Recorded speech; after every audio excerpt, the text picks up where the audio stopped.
It's the same. Is it the same on all cameras? No audio at all. That's weird. Because I'm showing it outputting fine from here. Mic switched on and plugged in.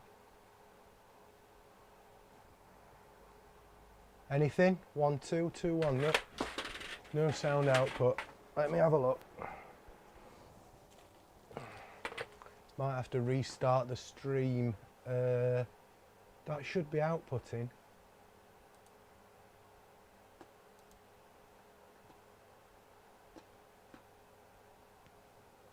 Ah, it's good now, is it? Good, right. I dropped my keyboard, maybe that's what did it. It's, sorry, you're not even looking at me. Where are we?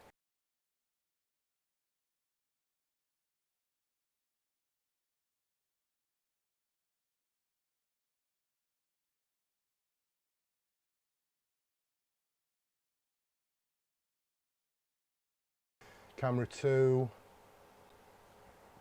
camera 3, camera 4. Now I'm showing that I'm reading the audio on all of them. So good. Steve, hiya mate. Mark. Hey, Mark, don't worry about it. It's for the guys. There needs to be a chat, don't they? I just hope you've got everything sorted out all right. I don't know the story, but I can imagine family stuff's always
so you should all be able to hear me now.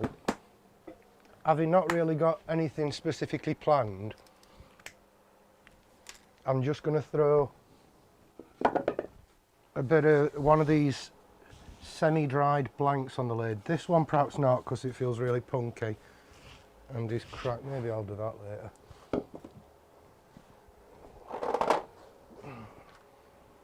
Is this right? That'll do. Stick that one on. What do you reckon?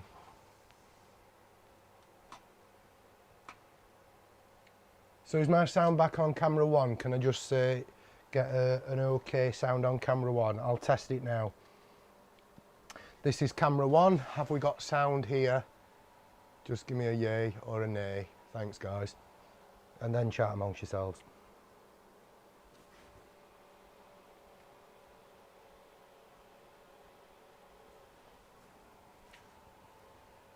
Brilliant. Thanks Richard.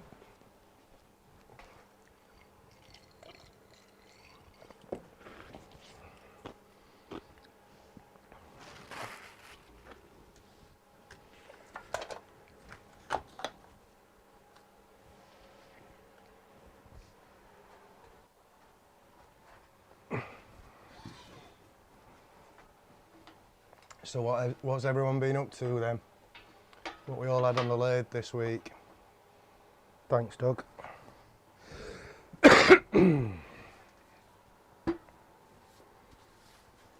Oh, back when I used to do recesses on wet turning. This might be interesting, guys. We might get some airborne again.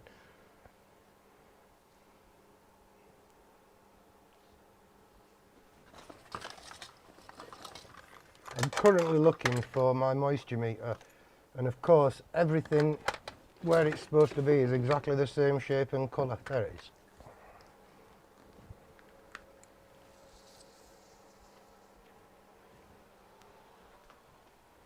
Just thought it'd be worth having a look at this. See how wet it still is. It's been, the reason it's completely black and spaltered is I rough turned them as soon as I got them cut from the tree, which had been down 12 months or more. They'd already spaltered, and I just chucked them in their own shavings, and this one's got a huge crack, so I've a feeling I'm going to have to take this down beyond the pith there. Right, little Draper moisture meter. 26, 29, yeah, it's still completely green, so let's get a bit of meat off it and hopefully it'll dry out better then.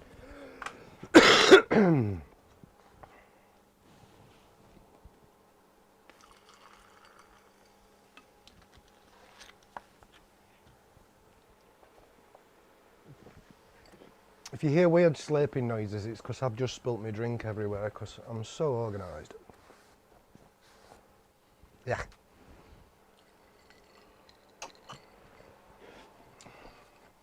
Cheers, everybody.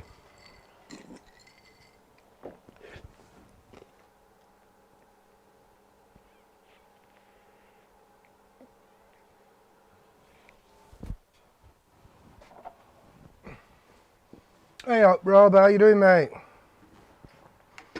Your little finial within a finial has got my brain ticking over on overdrive, I tell you.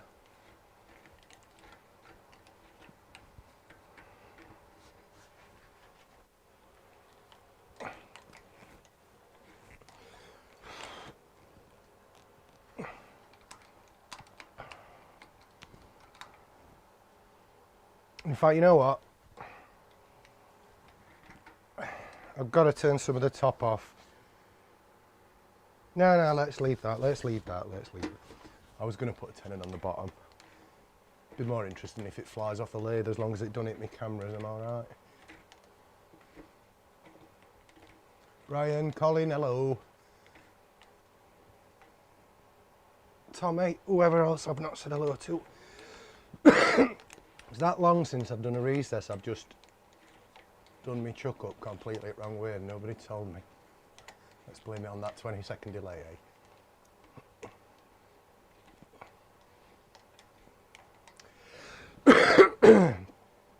eh? My lungs have had it anyway, Doug, but I normally have a mask on. Whether I'm going to manage it and be able to talk to you, I'm not sure.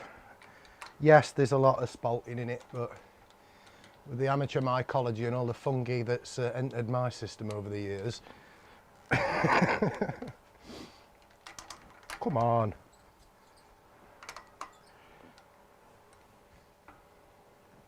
Hiya, Wayne. Thanks for your comment on that bowl earlier. It's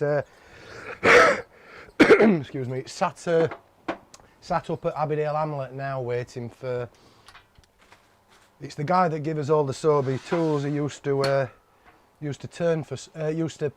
profile edges for Sobe by hand back in the 90s, and he really helped us out. So it's the absolute least I can do.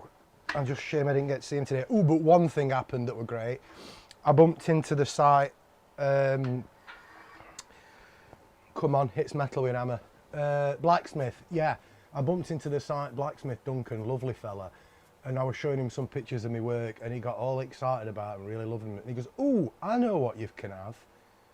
I've got."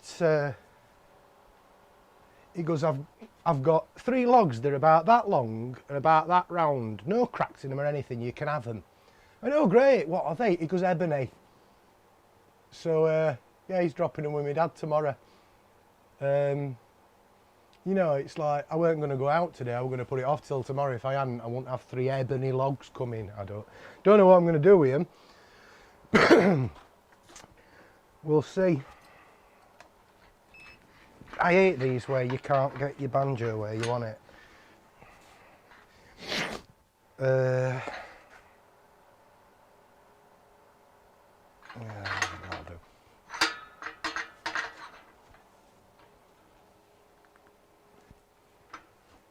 Terry, thanks mate. I think seeing you do something with a skew, or seeing Mark, I ain't seen anyone do something with a skew would be more interesting than me turning wet wood.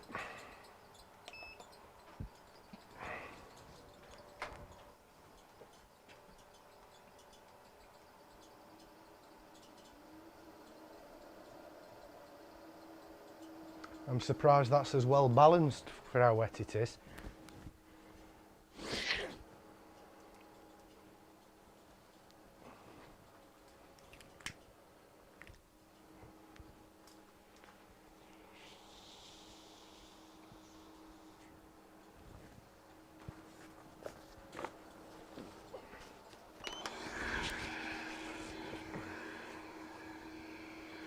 I'm going to pop the Airshield Pro on as soon as it is so heavily spaltered. Can you all still hear me all right? Yeah, Wayne, we'll have to talk about that at some point, because, yeah, she ought to. My dad's worked there 30 plus years, and I'm going to be doing some videos there soon, both at the Hamlet and the other industrial museums in Sheffield. And hopefully that'll be interest to everybody.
Hi Rubber-Dub. I can never remember your name. I've not got you on my names list.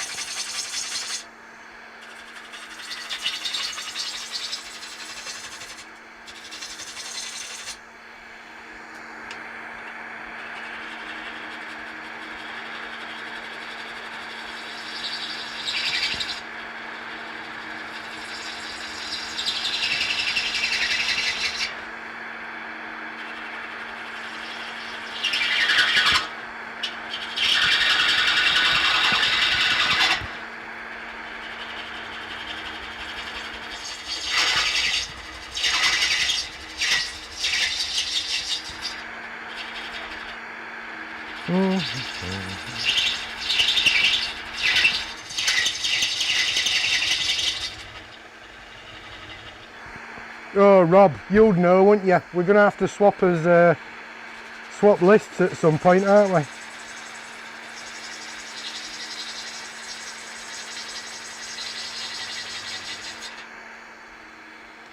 What do we reckon shape-wise on this one then, lads and lasses? Sorry, Jennifer.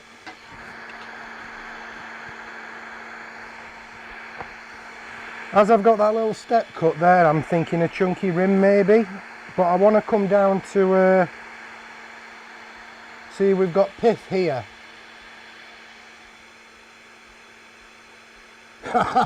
Yes, rubber dove, the original Steve.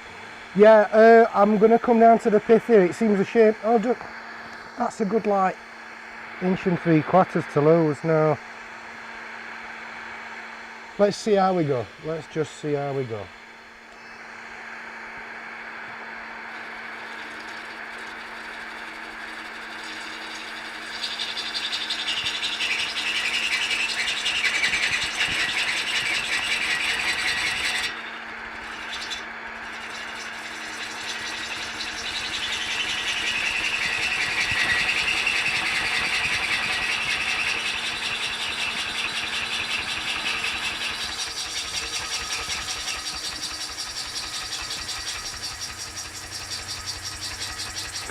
Just a good memory, Rob.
You know what?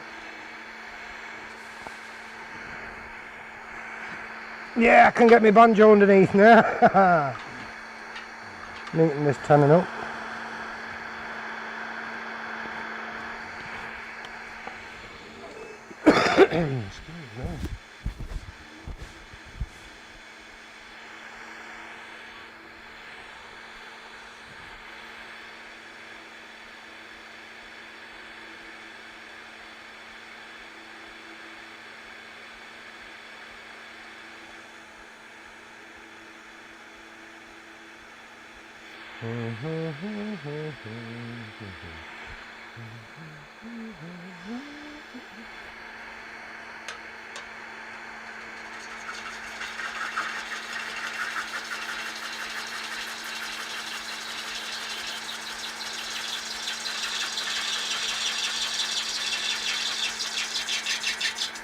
I'm just realising I ought to get the AC 400 switched on.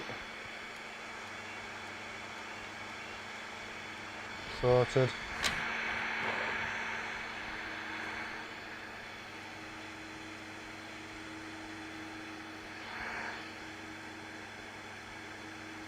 Spalted Beach.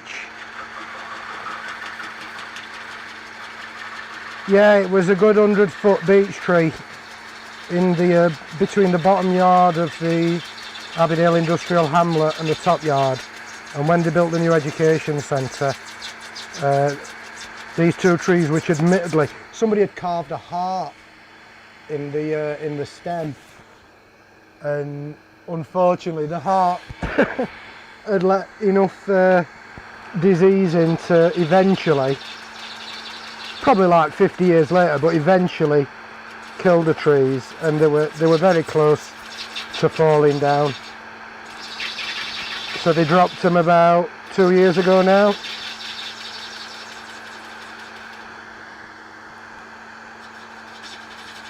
And I picked some up and because I was still learning my drying techniques, a lot of it's only good for spindle turning now. But I've got this and a couple of 17-inch, or roughly one of them 17-inch blanks, and they look like they're going to survive without cracking too much.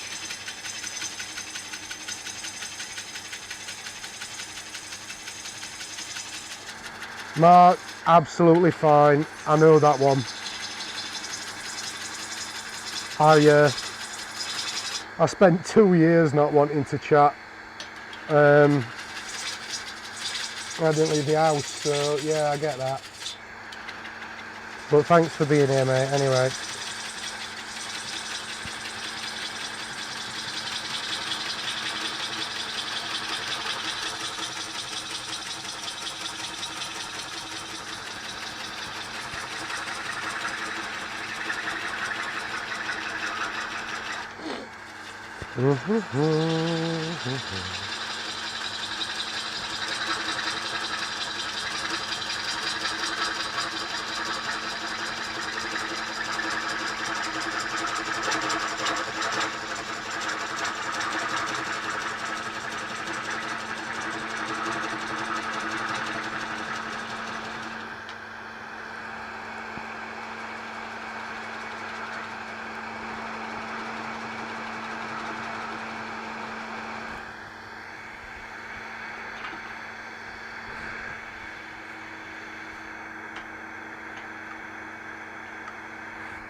Oh, nice one, Rob. That sounds good. Portrait of Mike. I do love Mike. When I when I realised I was going to be able to afford a lathe, I watched a lot of Mike's videos. I just found him really accessible, and he was doing videos in the things that I wanted to do at that time. It was, yeah. Bumped into him at Makers Central, but he looked a bit stressed and had snuck out for a vape, so I didn't bother talking to him.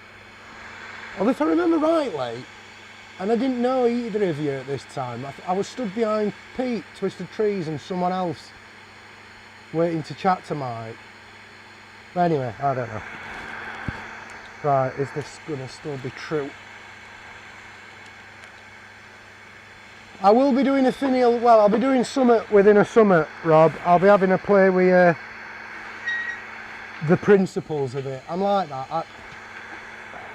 I know you have to try other people's ideas, but when I see someone else's idea, I think, right, how can I make that my own?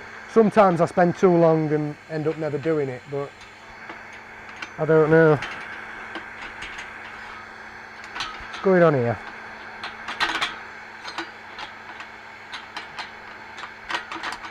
Cleaned my lathe the other day and my banjo's not moving quite as freely as it was.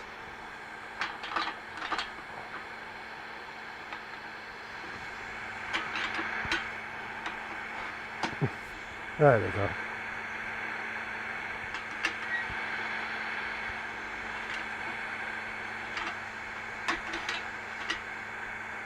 Dance of the banjo, marvellous.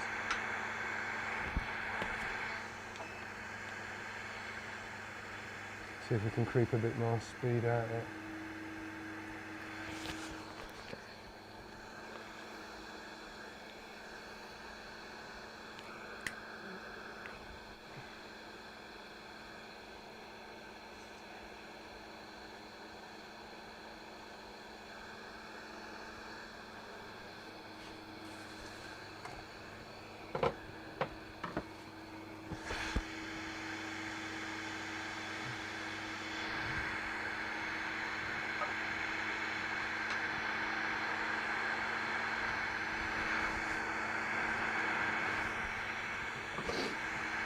You know what, a scraper's probably a better option to this.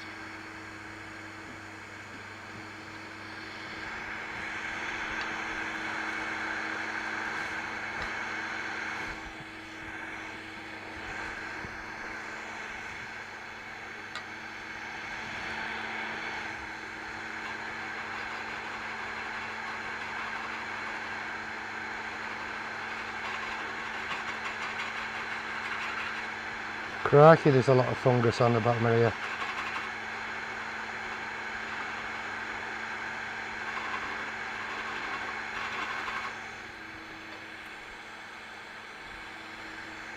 Be better showing you what I'm doing, wouldn't it?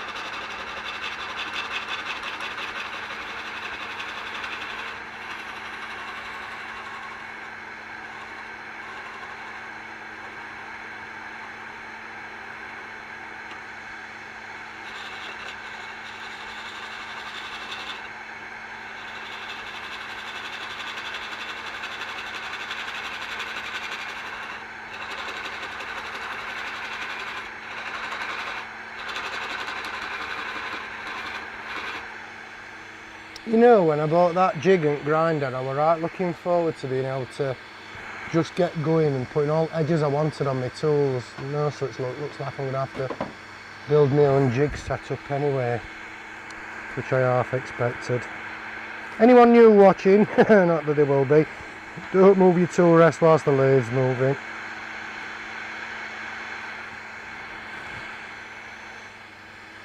In fact, just brain's not in. Chat's quiet, guys. Anyone still in?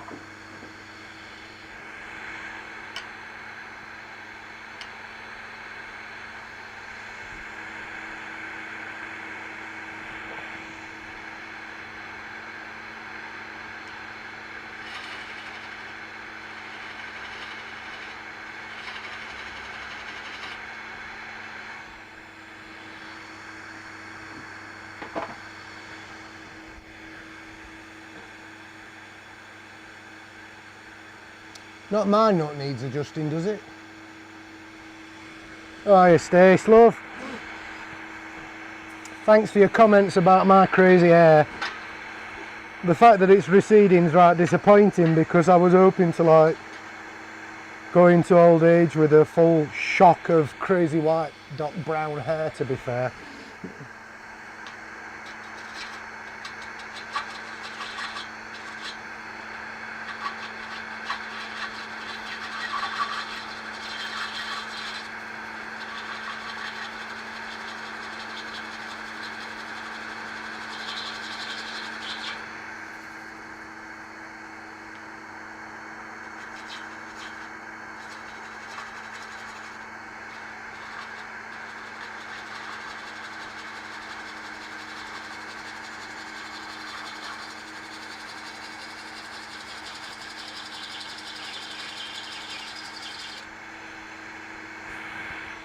Move the old elbow biter.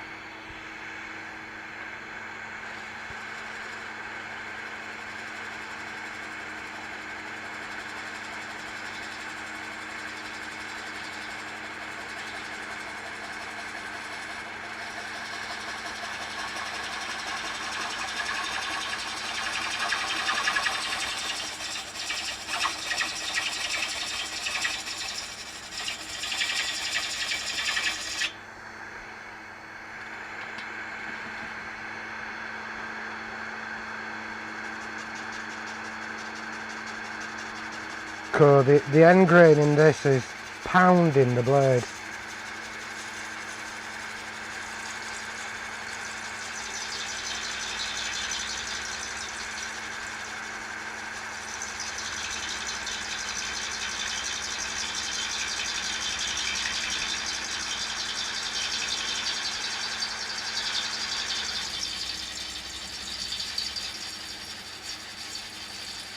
Hi Mark, you.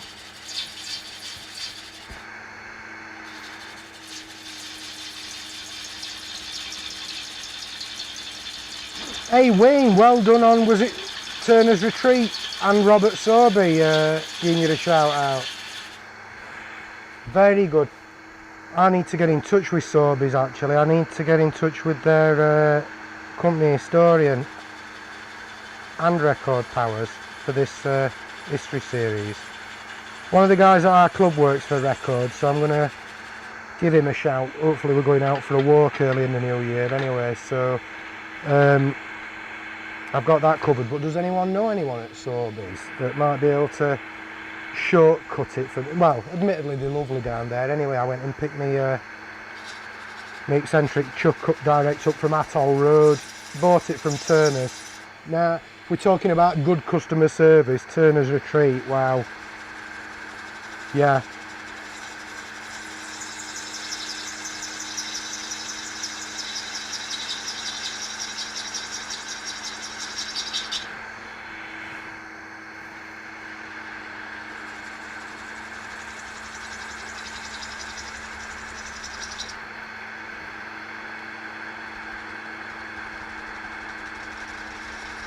Yeah, so you more experienced guys. Right now, I'm getting a lot of bump back from the workpiece, and I'm assuming it's just the end grain. Because we have to be true here. We have to be true by now.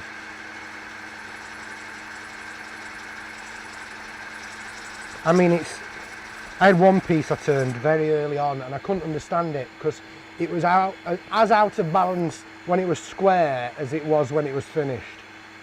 And there was nothing really obvious other than a load of curly grain in it as to why it was so out of balance.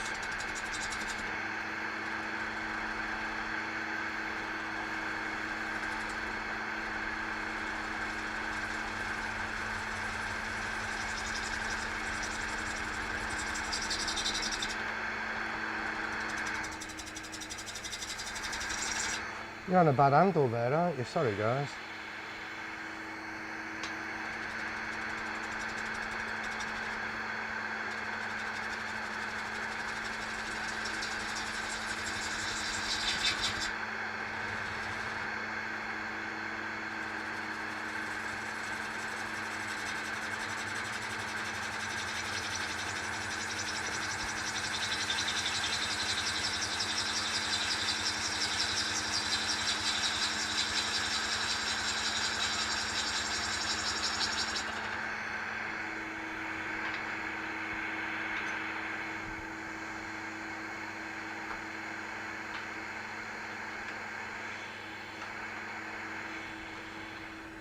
Just see what's going on in the chat.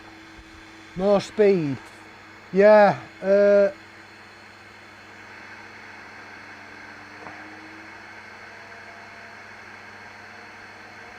Yes, Keith. I'm was a bit dubious with heavy blanks like this. At the minute, I'm just on the 50mm standard jaws that come with the SC4. I'm just waiting. I've got some of the 100mm deep gripper jaws on order. 100mm dovetail and deep gripper jaw. It's kind of a combination thing. They also do a heavy bowl jaw which I'm toying with. Because that's been my main problem, is with the wet wood. I know it's quite a powerful little lathe for what it is, the Herald, but it is struggling with the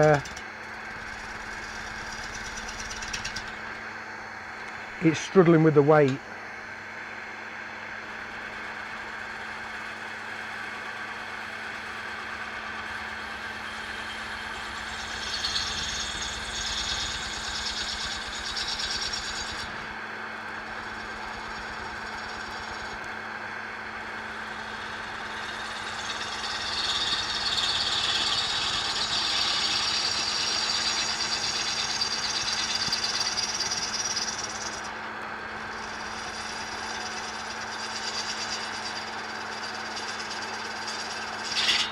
I think some of this is going to be a job for the old 80 grit gouge.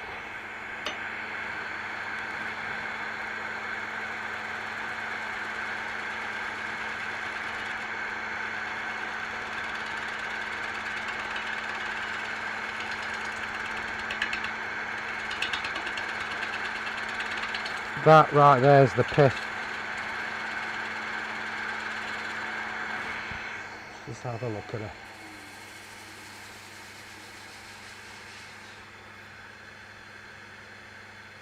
Yeah, yeah, that's what I thought, Richard. The denseness. It's the pith here that's making it jump so much.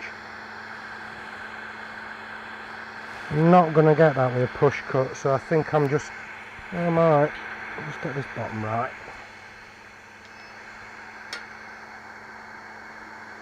You know, I'm going to lose a bit of size and see if I can't get past that horrible bit.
Oh, I've gone all quiet and concentrated, guys.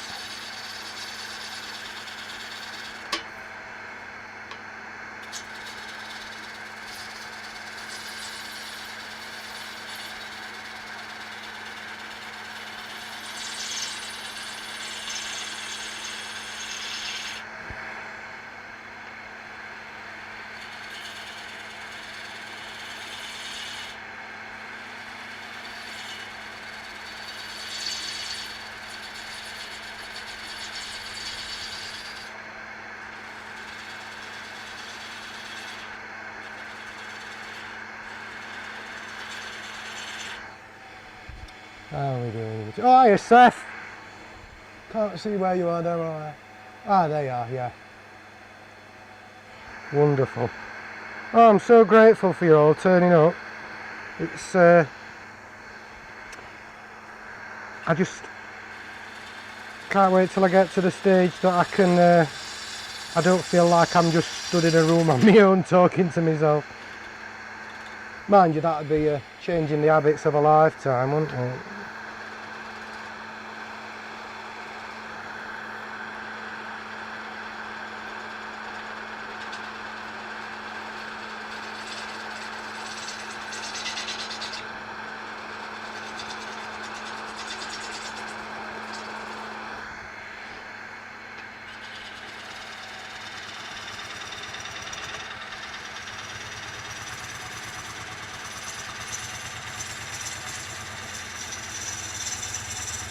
Hey, I was wondering something earlier. How many underhand, where's the camera? How many underhand turners have we got and how many overhand turners have we got?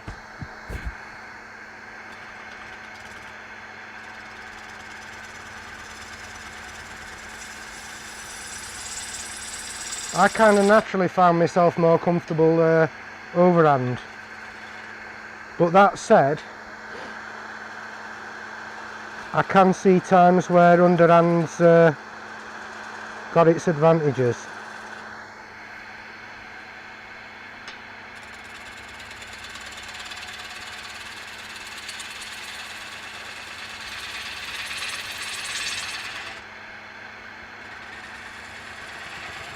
these shear scraping cuts make my bum switch a bit.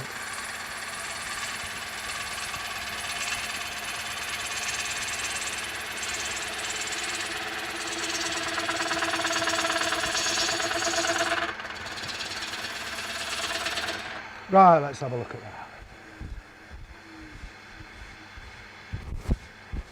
that. Yes, I know I'm never alone. I certainly believe that. Right, that's not too bad. No major tear out, just that humongi crack to deal with, and I think I'm going to deal with it now with a bit of CA. So, first things first, whack a little bit of whack a cool crikey. Doesn't it get quiet when you take your respirator off? Just a little bit of it's just shellac. I don't know, I've got a bit, there's something about shellac. Maybe it's since I quit alcohol, it's just the closest I get to it. That and my old man. My old man once went into his opticians with a jar of meths. I went, all right, Pete, I want a tint this colour. And since then, my dad's glasses have pretty much been methylated spirits colour. They proper jam jar bottoms and all. Tall lad. Now, I did see another crack, but I can't remember where. Nah, that'll do for now.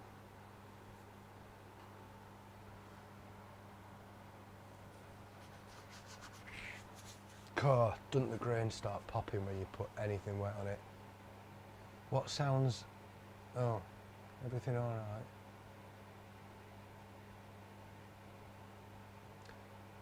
Both an ambidextrous, yeah. Yeah. I do, I'm ambidextrous with it, Keith. I was talking to my mate about that tonight. When I was 5 I had meningitis and nearly killed me. And I'm just going to wait for that to dry, but I'm going to leave you on this camera so I can have a crafty smoke off camera. But yeah, when I had meningitis, what was my point?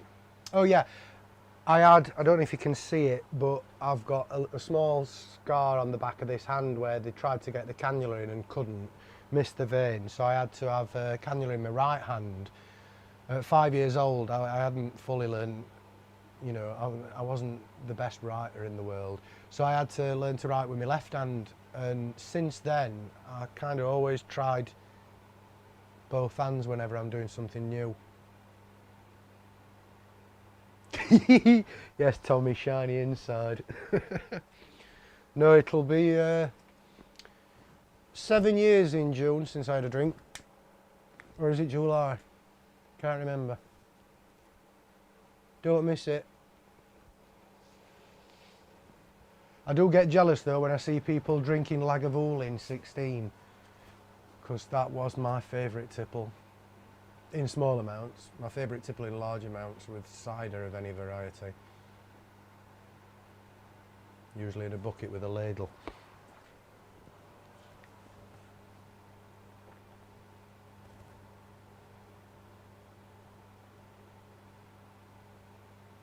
God, that sounds bad, Terry, yeah.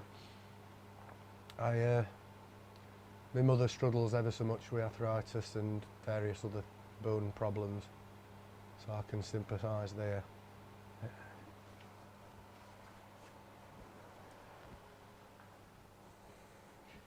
She's got the worst back I've ever heard of.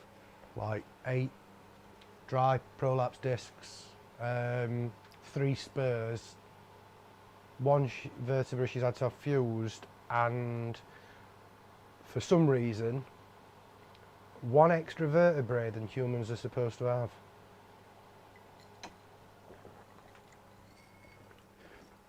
I tell her she's greedy, that's what it is. because she's far from it. Right.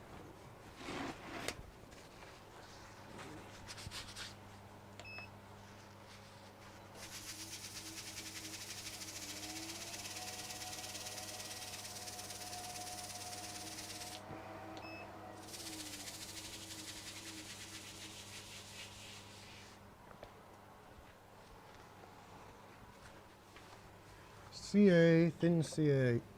I use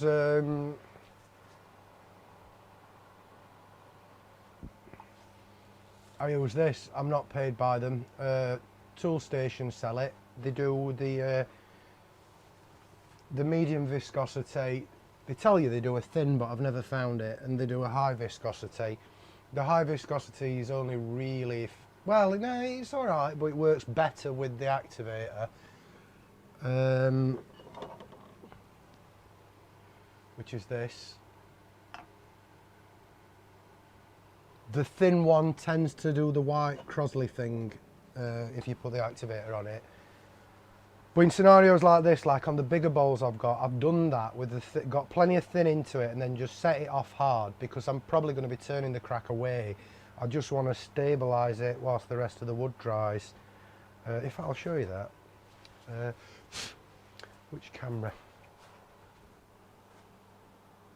It'll probably have to be the overhead. It's about the only one that'll fit it on.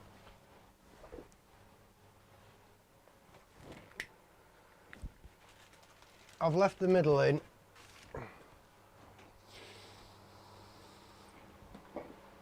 Just in case it needs an outside true up. Because is that glue going to run out now? But it's again beautifully spaltered, and that's about, is it 17 or is it won't fit on the lathe over the bed anyway, which is 14 inch, so it's definitely over that. Oh yeah, by ½ inch, quarter inch, 14 and a quarter, no 14 and a half, sorry. So yeah, I suppose I could lose ½ inch, get it over the bed, but I don't know, it's quite impressive as it is. This is my training for the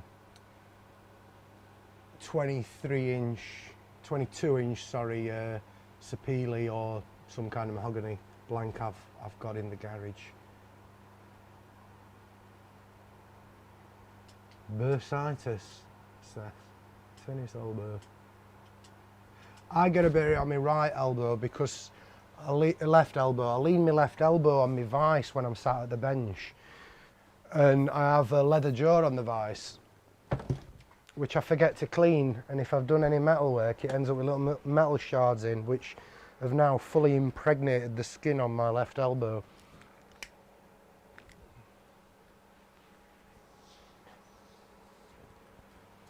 Right, let's throw some glue in this. I can't believe you've all come with me to watch glue dry.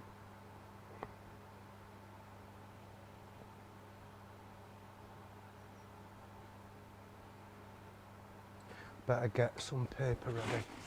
Oh yeah, any noobs, and I say that term with respect, super glue and paper. Super glue itself I find less dangerous than paper, but I was once doing experimenting with the CA finish people use on pens, and as I wiped it off on the paper stuck to my finger and then burnt my fingerprints off basically. I had some kind of hematoma under the skin for about 2 months. After that it was very painful because it was stuck to my finger. If I'd have pulled it off it would have broken the skin. So I just had to leave it and grit my teeth whilst it smoked and burnt and spoilt my day.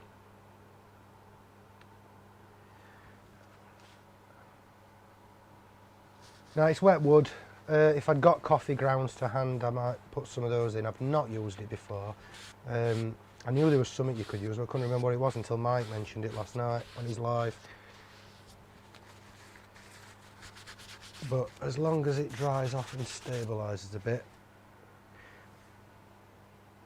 There's not much on this side, so just a little quick cover there.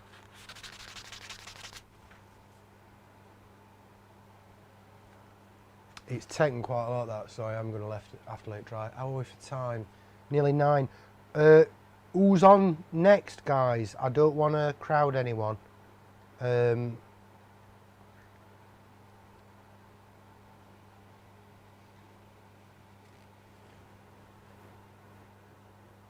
Oh, cortisone injections, Brian, aren't they amazing? I have subacromial impingement, and the first time I had it, I was digging a trench, and my boss came around and he goes, "You all right?" I went, "Yeah." "So why aren't you working?" He goes, "I can't lift my arms." And I quite literally, I was like a T-Rex, arms were just perfectly all right from the elbow down, but couldn't lift my elbow away from my side. And I ended up having to ring my private physiotherapist whilst in session with a NHS physiotherapist to get myself an injection there and then, but I did, and within half an hour, I could have, if it wasn't a foolish thing to do, I could have gone back to work. The pain had just gone. Nobody that we know of. Right, looks like I'm on all night then. Yeah. Strap in, I get crazy after about 10.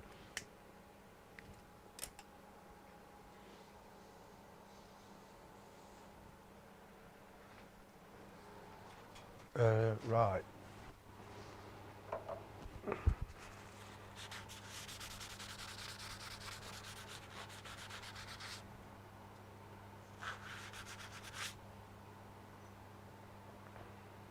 I think I might lose some of that anyway, but... And what I probably will end up doing is refilling it with something a little more permanent, at least the very edge of it, after I've turned the ball. This is to just hold it whilst we get the inside out, and then I'm going to cake it in PVA anyway. Helmet.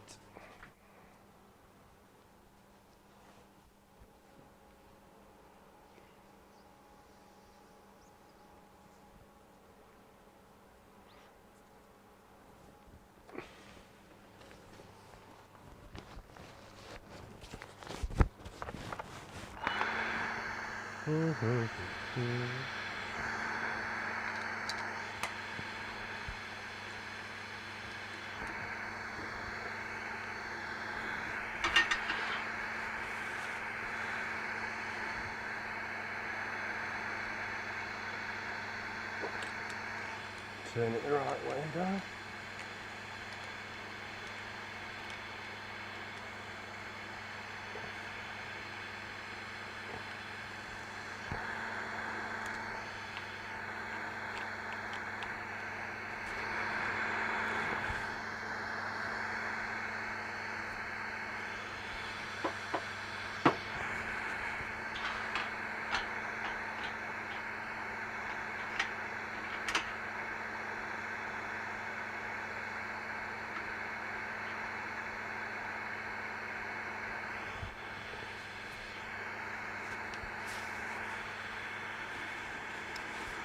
Right, so I don't have to thought about waiting for that to dry, I'm just going to put some tape on it.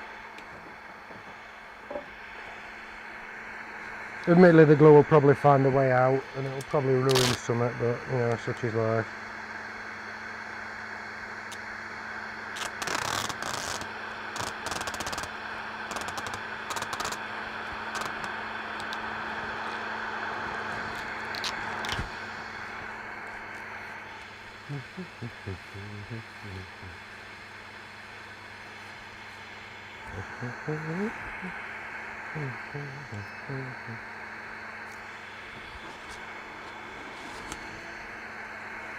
Put a bit of paper under it anyway, just in case.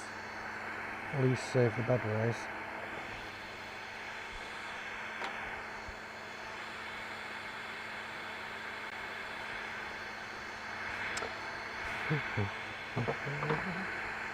Does anybody else use a diamond card to just touch the edge up on the gouges?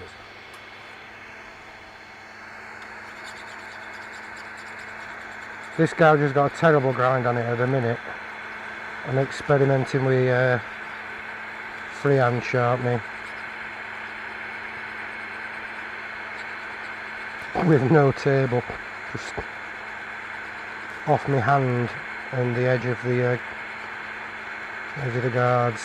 But with these bigger gouges, I don't do it so much with the 1/4 inch, but with this 1.25 inch, no, it's not 1.25 inch, what is it, 1/2 inch, 13 mil, 13.5 mil, it's 1/2 inch in it, or just over 5/8, I don't know.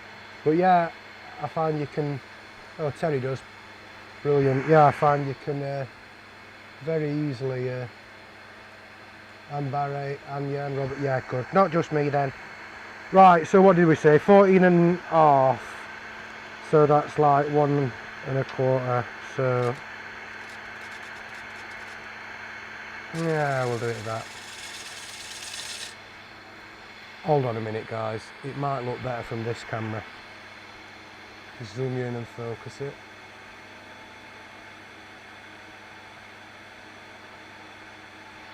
Tell me if you want another camera handle, I'm happy to oblige.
Yeah, the English grind isn't too difficult, freehand.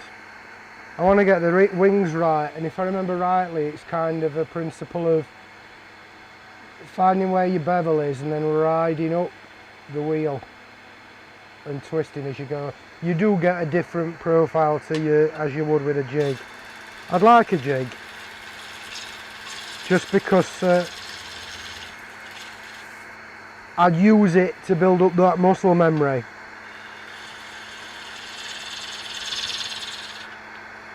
What I'd really like is the Stuart Batty unique grinding system, that big platter that notches out round your CBM wheel.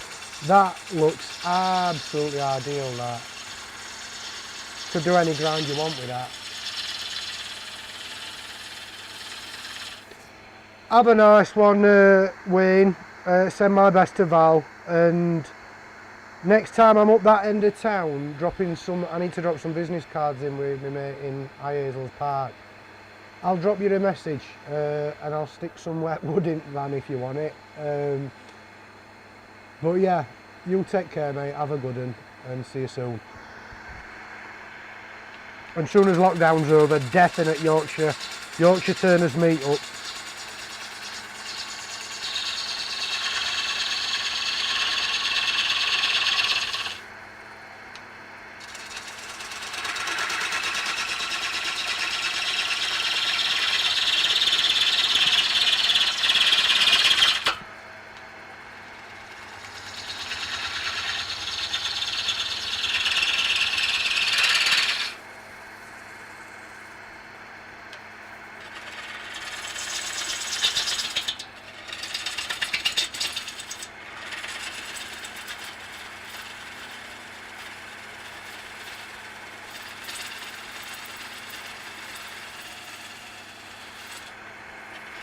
Oh, the streamers coming off of this, man.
Hi, Mark.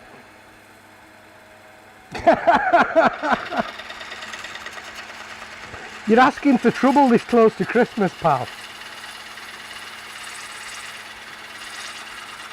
I used to volunteer on a community allotment, and they've got it set up with a stage and a little bar with barbecue and everything in there. If I could get that sorted. There's enough room on my property for a few people in tents and whatnot, or anyone wants to park the camper. Head over to the allotment. I'm sure the guys in the band I've just left would do a one-off with me. Get together and have a bit of music, bit of food and ale for those that want it. Might take a bit of organising, but I am going to have to do a proper launch party for making a better life at some point anyway. What I'd do if I was doing it is I'd get all the tree surgeons that I know and work with to turn up as well, and we keep them happy, and more than just me telling them, look, cut it at least twice the diameter, alright? None of these little biscuits that are useless to turners. I've got my couple of them trained up lovely already now. In fact, other morning I weren't working, he just rang me up and he goes, you want some wood? Yeah, turned up, perfect. Eucalyptus, but you know, everything cut up into decent sizes. He'd gone either side of crotches and left me the crotch intact. He's been paying attention to all that. I'll tell you what, my mate Tatty's a great climber. He's 30 years or thereabouts as a tree surgeon, and he's just lovely to watch him work. He really is. It's at least as skilled as turning, but you have to do it up a tree.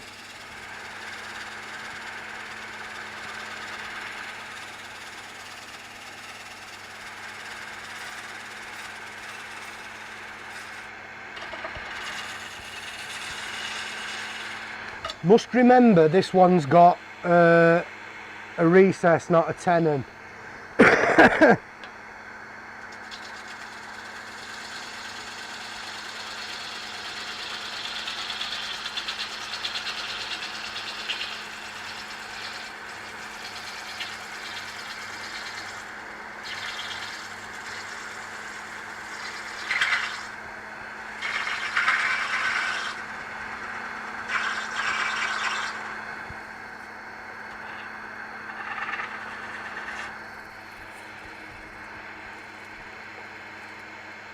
Drop the tool rest there a little bit for access.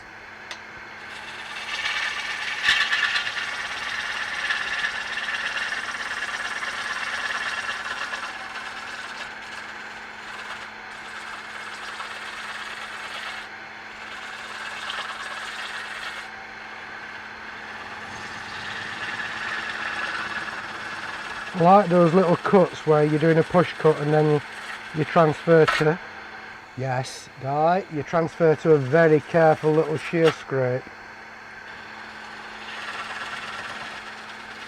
And if I weren't trying to save these bigger ball blanks, I'd be pushing my limits, and if you lose a blank, as long as you don't lose an eye, you know, it's you can get closer to the edge next time.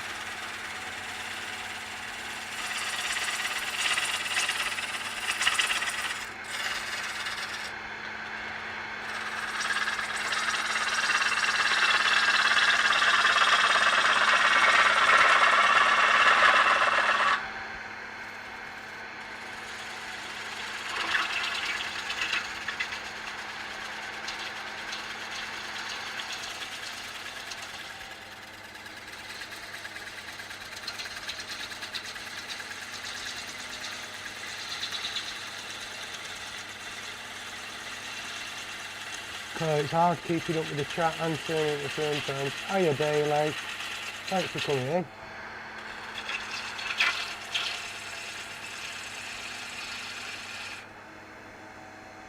I don't sell wood at the minute, Jennifer, but I'm working toward that end. At the minute, I've not got an appropriate space for drying and storing. I am working towards that. And I mentioned in a live a few weeks back, my plan is, as long as I develop these relationships with the tree surgeon, and as long as I can get more of them involved and make processing of the wood one of the courses that we offer as part of Making a Better Life, if I can do things like that so that there's reason for it, so that it's a viable option, then we will sell wood. But the way I'd like to do it is that people that can afford to buy wood, and how we decide that, whether we have a cut off or whether we just, what I'd really like to do is let people be honest, and if they can afford it, let them buy it, and if they want to pay a bit more than they might for something, let them do that. If they want to just pay what it's worth, let them do that. And I want that to facilitate us and us as a community, finding out who's new, who's hit rough times, and who can't access wood. And I want to get it into their hands for, at the very, very least, meaning that, I won't be able to cover the postages, I don't think, particularly for big things, but if they're close enough, I'll drive it to them, and if not, we might find another way, maybe like the coffee pending scheme. Last person that buys some wood covers the postage for the next person that's getting it for free. I don't know. They're all ideas at this stage. All I know is, moving forward, I'm going to do everything I can to keep people in the crafts, keep them occupied, keep them happy, keep them busy, because I needed it once and I really struggled. And I'm not kind of chap that can sit by and watch other people go through the same stuff I've gone through. Kaylee's going through it at the minute a bit, I think, as well, but I'm not going to talk much about that. It's not fair. I'll wait till I've had a proper chat with you.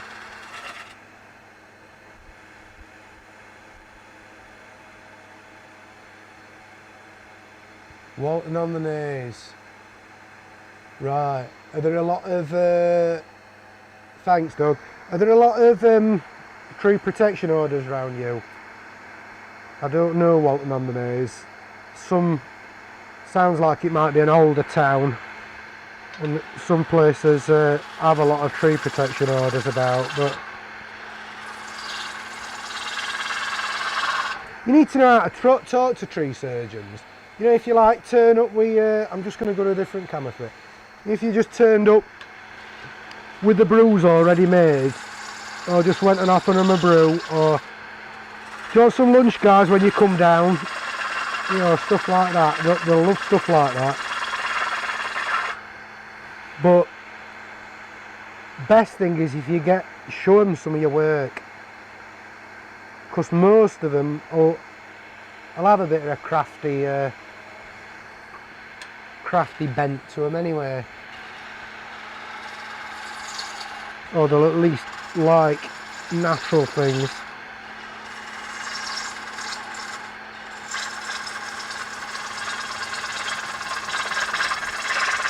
The problem you've got is tree surgeons are going to be in one or a few groups. in how they deal with their logs. They either have their own space to dry them, in which case they perhaps sell them as firewood, or they do something like, you know, this Steve, I forget his name, Steve comes in and sells wood at our clubs every other meeting, and I know he's a tree surgeon with his own milling gear, but a lot of them will,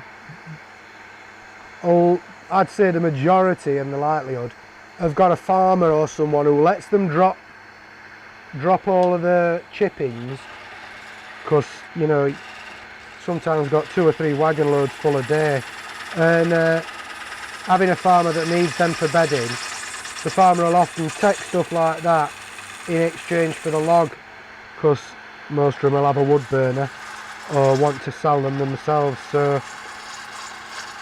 if you can find them and get them to understand what you're doing, if you talk money with them, if you get them to say, if you're confident you can process the wood into a good enough blank for yourself, and you explain, look, I can make £100 bowl out of this one log, give you a £5 for it.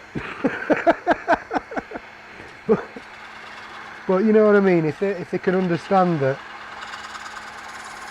Well, it's like with proper sawmills, you know, it's the luthiers and the shipbuilders and the instrument makers who get the first take, and then your flat workers. And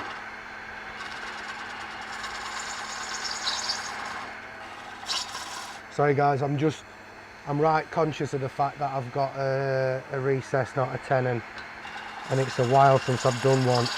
I don't usually use a depth gauge because I can just eyeball it with a tenon.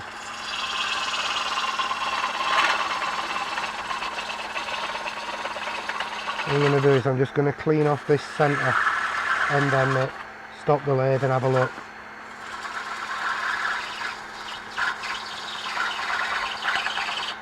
Excuse me if this ruins your view, but I need some light as well.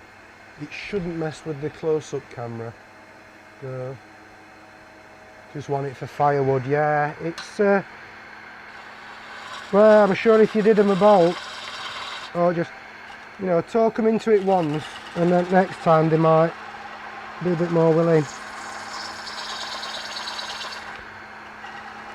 Mind you, I'm only going on Yorkshire Sheffield tree surgeons. Things with Sheffield is it's greenest city in UK, I think, and there's a lot of trees. There's a large council team, not as large as it once was. See what happens when you're talking, Dad.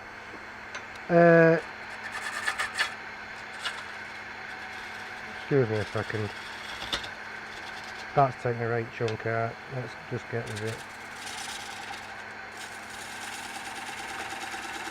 Yeah, there's a lot of trees in Sheffield, and I think between that and I believe, well, a lot of us are from Yorkshire, aren't we? Yorkshire folk are some of the nicest folk. It's just how it is. Maybe it's different in different parts of the country.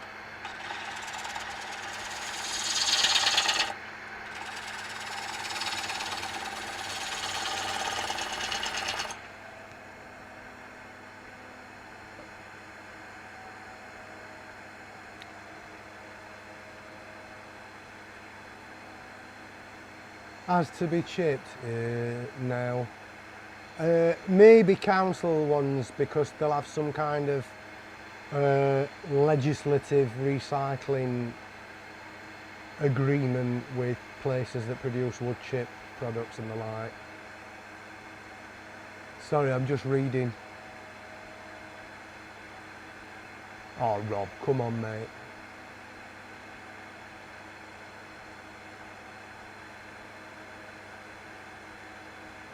Yeah, it's not David Smythe, is it, Mark? There's a guy, and he's not far from my house at all. Got a farm, Avion or something like that, sawmill. It's just you drive into his backyard, and I've had a few bits off him. In fact, he's one of the people I'm thinking of chatting to about getting involved in some way, because he's got the equipment to pick up full trees with a HIAB.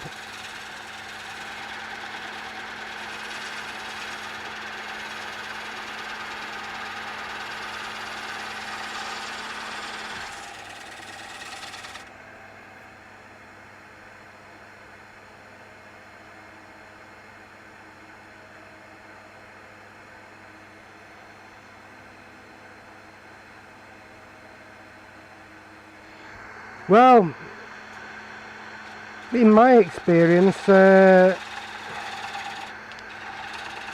councils are run by budget, and they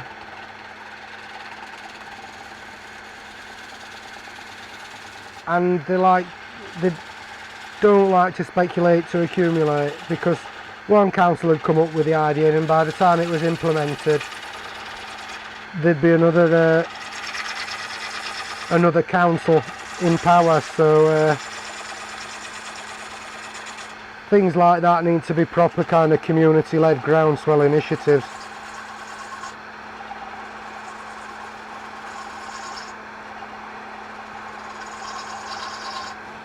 Guys, if I end up in Funnel Club on a rough turn ball whilst talking to you, I'm going to sack myself and hold you all accountable.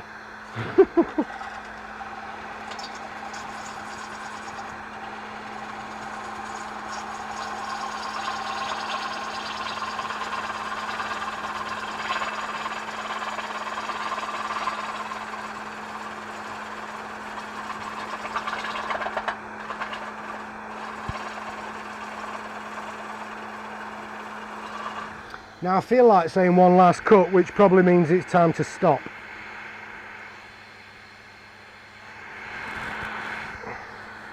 Nah, it's still got a bit too much weight in the bottom there.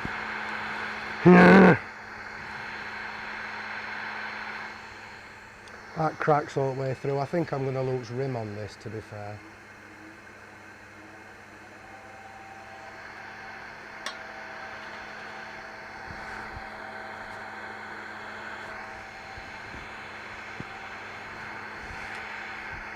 In fact, whilst we stopped, I'm going to focus the other camera.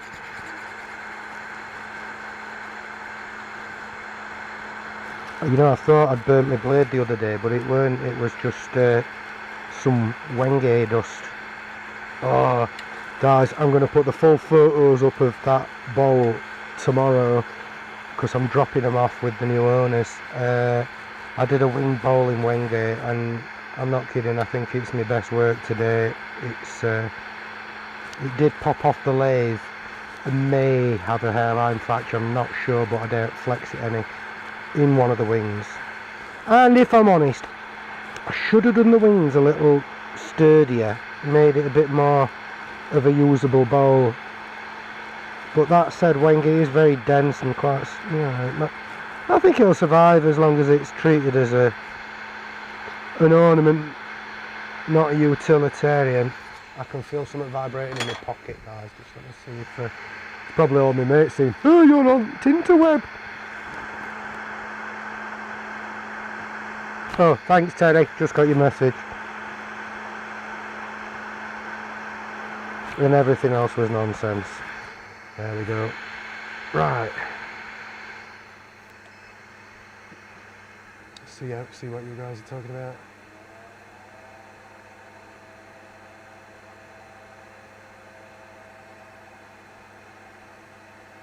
Yeah, I've got about another 1.5 inches, I think.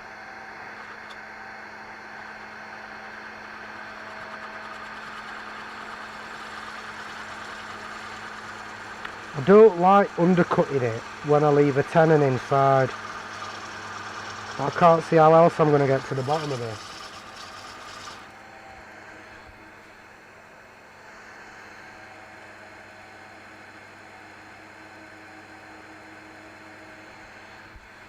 I'm taking you in there with me.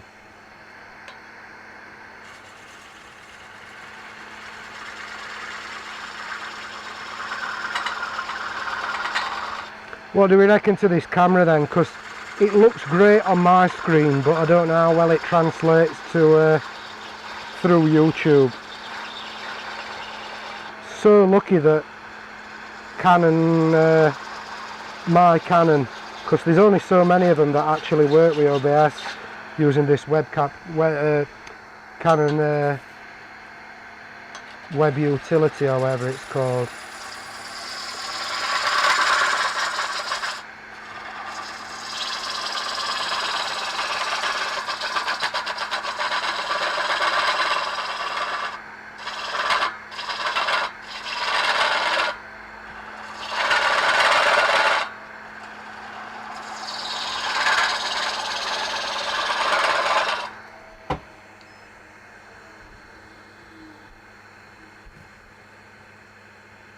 Albion Timber, yeah, that's Dave Smythe.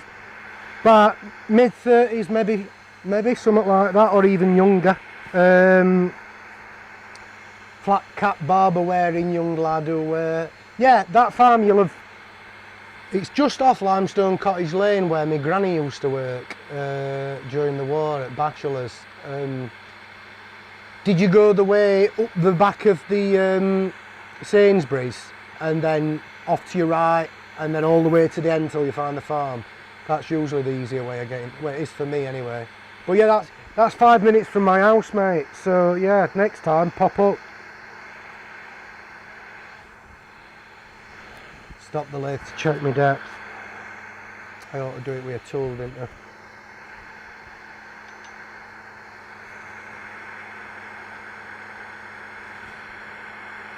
Ah, bags of room. Hold on, tenon, recess. Ah, there's an inch yet. Thanks, John.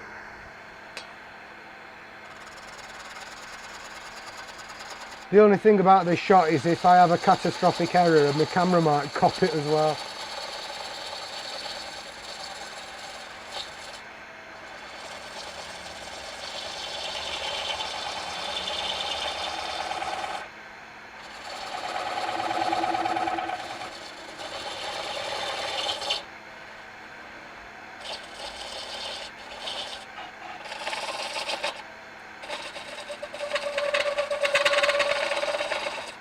Why is it that you get to the narrowest, most awkward cuts when you're that far out of a tool rest?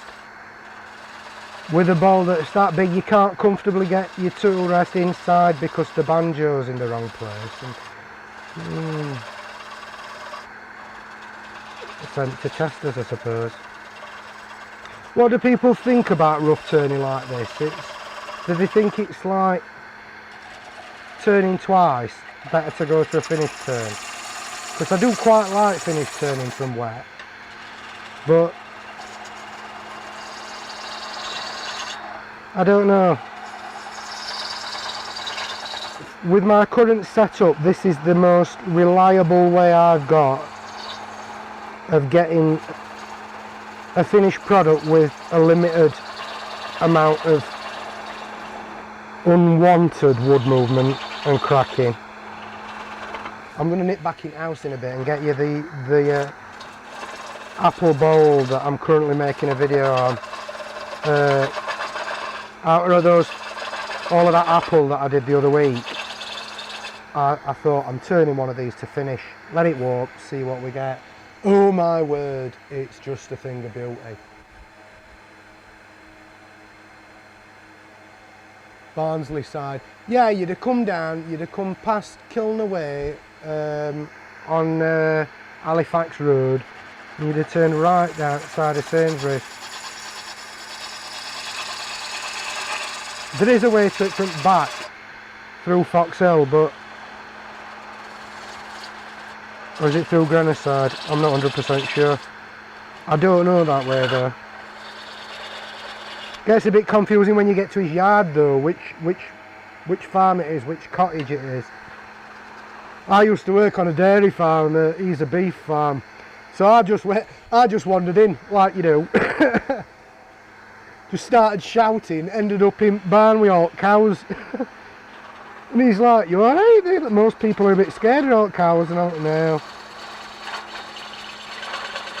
I was sent to a sheep farm when I was 13, and then I worked on a dairy farm from 15 Now that was a stupid thing, and enough, as you can see, to just pull us out of square. But I think I'm there. Yeah, I'm about right depth, but I'm just going to neaten it up in the chuck. Actually, I'm really glad that happened, because the jaws had loosened off a bit.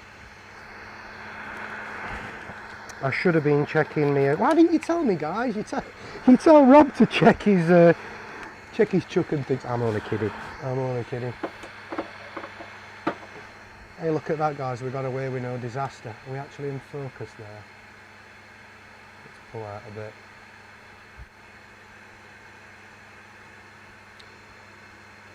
Dale, where's Dale? Do I know Dale? Oh, Dale. Sorry, mate. Oh, hiya, Dale. You all right, mate? Hey, is it you, Dale, that I've seen using the same CA as I use? I think it is. I've seen someone using it. Either you or Andy, but I'll get on with it. Right, I'm just going to neaten my mistake up. Can you see my mistake? Excuse the... Died it a stupid.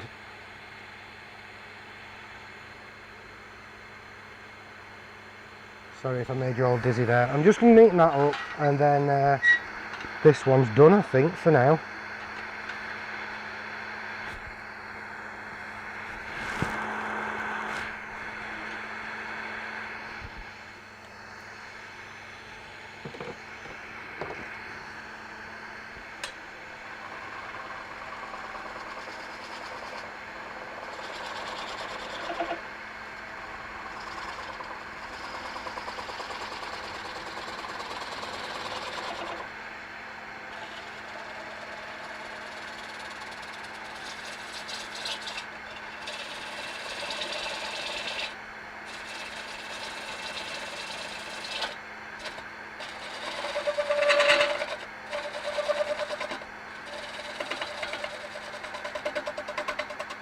I'm just kissing this.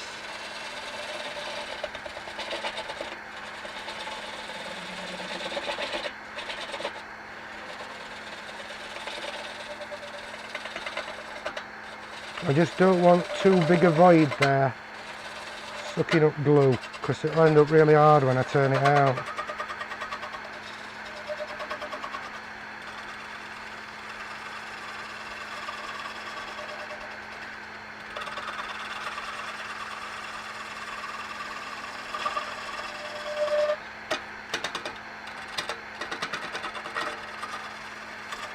Right, I think that's telling me it's done. Or that I'm done, one of the two.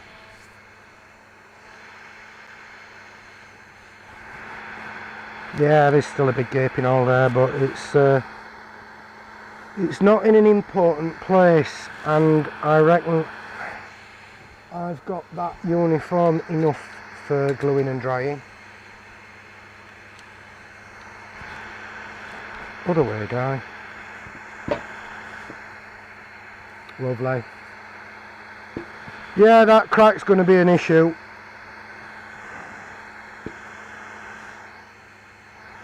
But it's a big enough blank to lose a bit. Let's see how deep it is.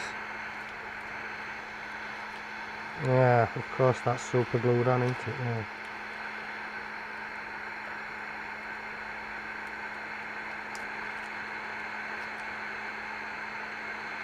I'll turn that off.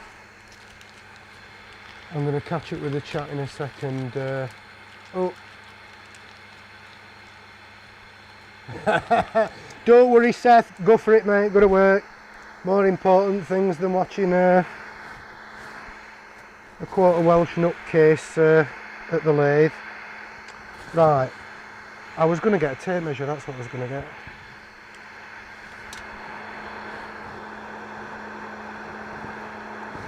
Five and an eighth.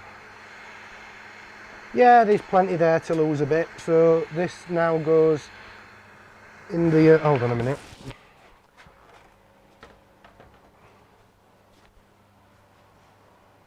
This now goes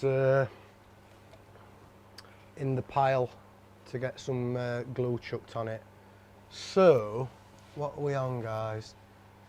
9:30. I've got nowhere to be and I've got a lot of wood, so I might just leave this live running and wait until there's like, 2 people in, and then shut it down, because I'm just going to be in here pottering. I might not be able to give you as much attention. Need to go and roll another one. Yeah, this is a bit too spaltered, and we've got what looks like see which camera we can get it on best. This one, I think. Yeah, we really punky up here. Yeah, that's just gonna, I don't know whether I want to do that one. What do we say? Was I kissing the ball? I wasn't kissing the ball. Keep turning. Rob, are you just trying to like test my stamina, see if I can go 3¼ hours? Is that what?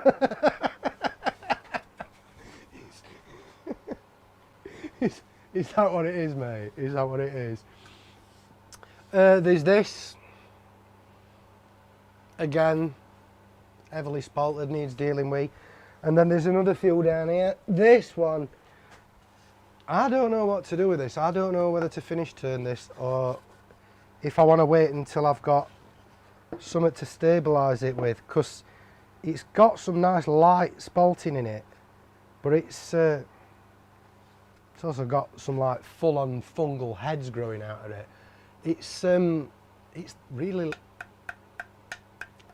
punky and light, so I don't know, I might wait till I can properly stabilise that.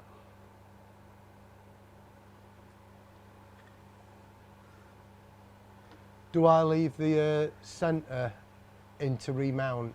I have done, because it would dry better without that centre in, Rob.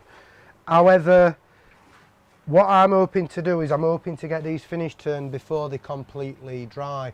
So that centre will let me true the tenon up, or in that one's case the recess, because that's your big problem with rough turning is having to do that. You leave your centre in, you can put it back between centres easily. I mean, you could use a friction drive like Martin showed a few videos back.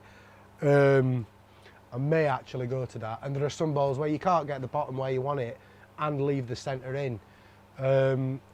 On the majority of my wet turn Blythe Edge, I've taken the centre out. I'm experimenting still. I'm like you, Rob. I'm not that far. What, I'm 6 months, 8 months behind you. I'm experimenting with what works well for me, and particularly with, and it's one thing I think a lot of people forget when they're giving you very specific, strict instructions. With drying wood, it very, very, very much depends on your environment, and Sheffield is notoriously damp because everything rolls in off the Pennines. But then stuff that I have in the garage, it's got an asbestos roof, the garage I use for my storage. It gets toasty and water just falls out of stuff. But then I've got a little corner around the back that you've seen before, and that things just, they take ages to dry there, which is really good. So it's about experimenting with places and methods and techniques. Those 46 bowls are all in cardboard boxes in my conservatory at the minute, because I know the humidity from all the plants in there has it quite high. So that's probably the slowest place that's indoors to dry them out, and that's what I'm wanting to do, because I've got a few more dry finish items to turn, and then I can start getting them processed and down to finish. Right guys, sanding sealer, yeah, I've done that with some Doug. I've done all sorts. I'm finding cheap PVA, you know, your old, found this one, don't know where that's from, mortar plasticizer. And I know it's not contractors PVA, you know, nonsense, the mortar plasticizer, but PVA is PVA is PVA. They generally just water it, it's water soluble. There may be other minute additives, but I mean, really, are we crying about a bit of discoloration or something in the end of a bowl? Perhaps if you're going to be using it for a food item. But then again, as we all know, we can't sell things as food items because of the way the world is. Food safe items. I'm just going to have to nip for a comfort break, guys. So, would you like the be right back screen, or would you like the technical difficulty screen with the crazy music? I know some people hate the crazy music, but I can leave you on either one of those whilst I just go and have a comfort break, and I'll grab you that apple bowl because I'm just slightly in love with it. Night, Colin. You take care, mate. Have a good Christmas if I don't see you anywhere before. Yeah, Rob, takes it out of me, mate. I don't think this one will, with it being a pop-up, but you know when I'm trying to get it right and I've got a specific point I'm trying to convey, that, yeah, stresses me out for a bit. That's all Yorkshire die, eh? As in, did nobody understand what I said?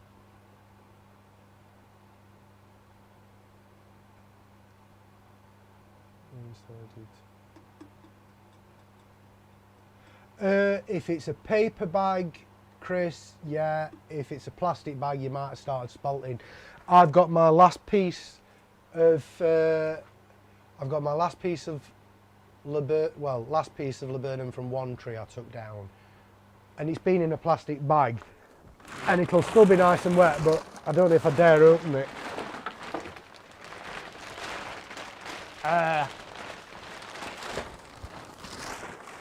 No, it's not too bad. I was expecting this to be absolutely covered in mould. Covered in mould is what happens. All of these were in that dustbin there, in their own chip, wet chip, and they've gone a little too far. One or two of them had. Not to the point of losing them, but there'll probably be more of that grey flex spalting than the nice pin lines, which tend to happen when you've got water running more freely. So yeah, I've got this interesting crotch of laburnum, and we've now just started to split. So I've got to about there, which is unfortunate because I was umming and ahhing about a hollow form going through just down from the leaving these as they are, but I'm not quite sure I know how I want to put it on the lathe. Looks a bit like someone's crossed legs, doesn't it? I don't know. I'll work something out. Night, Doug. You take care. Have a good one if I don't see you before. You know, I can't see the bit that tells me how many people are in.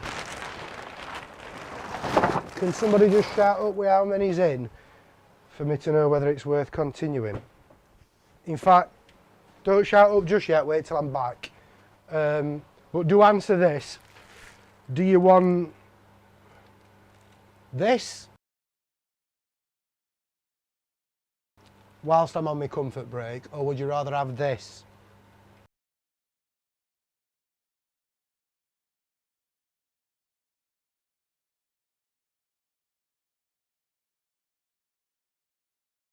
I'm actually now noticing that the audio that should go with that has disappeared.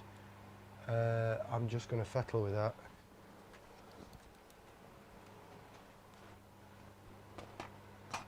"21, 22, 2, 1, 2, 8. Oh, 21, 22, thanks guys. Oh wow, still a few people here. Right, this was your other option whilst I'm on my break.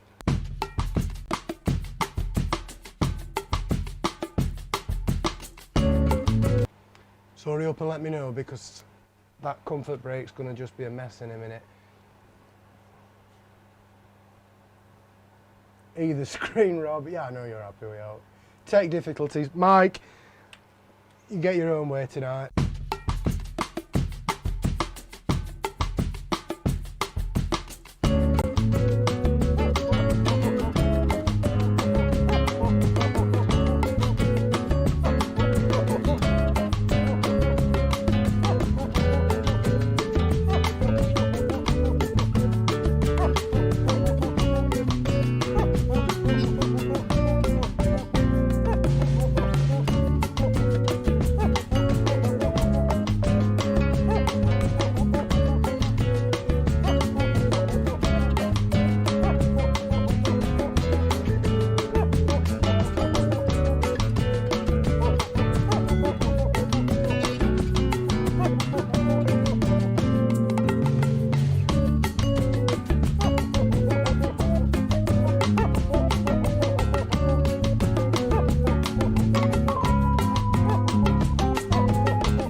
I'm back, guys. What have we been up to? Oh, hi, Fenrica. If I'm pronouncing that right. Fenrica? Fenrica? I don't know. You'll see the variations on spelling of my name I get. It's hilarious. Did I see someone dancing earlier? I bet that was Mike.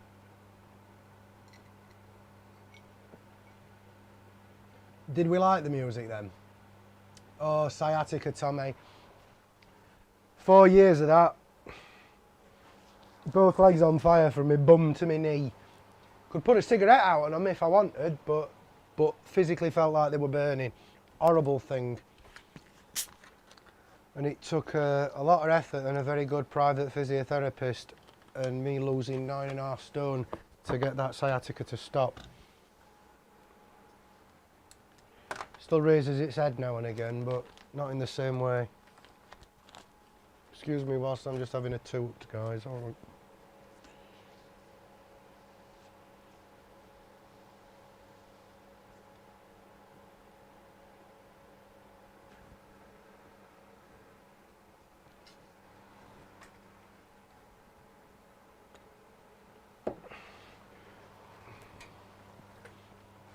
Yeah, so I'm back. See what's happening.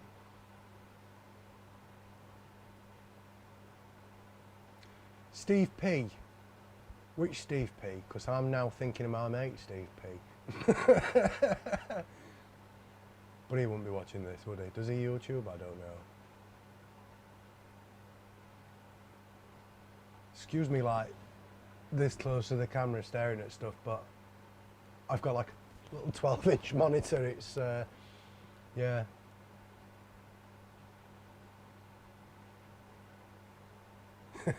Right, I'm not quite following what's happening. Let's show you this.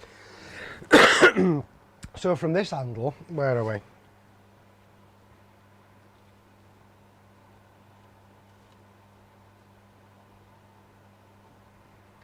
Yeah, so this was the apple bowl that I finished turned from a crotch and microwave dried. As we can see, it's pretty much round. But I did a thin rim because my plan was to get some warpage, and boy did I get it.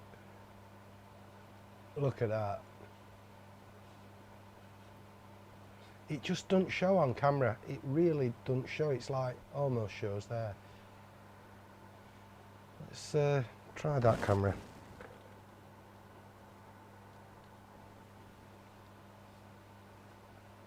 It really is warped all over the shank. Got a nice little inclusion there. I say nice.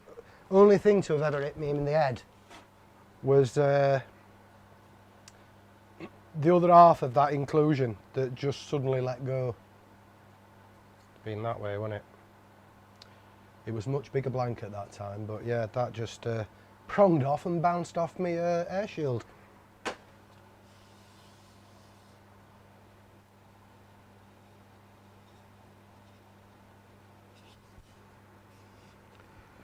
Yeah, there's a couple of little inclusions on the bottom, so they might blow through eventually. Here and here. But I got a nice OG on this one, and then with the warping, it's just I'm slightly in love with it. I don't think this one's going to be sold. I want to. I even put the logo on, which usually means I'm selling them, but I don't know. It's just almost looks like you could drink from it. This point here is particularly like, because of a limb coming off here, it just dips almost like a spout. You can almost see it there. And this is Terry's Food Safe finish, which is fastly becoming my new favourite go-to finish. You're throwing it on the fire, Chris, thanks. No, it's a personal taste thing. You know, I can do perfect and crisp, but there's something about that natural movement, because you're never truing it up. You're never altering it. It's got there. It's like, it feels more of a partnership between me and the wood when I get something like this than beating the wood into submission. Not that that's a bad thing, it's just, I don't know, I'm going through my live edge natural phase now. I will probably get into my detailed, precise pinstriping, inlaid and all of that soon. Thanks, Mike.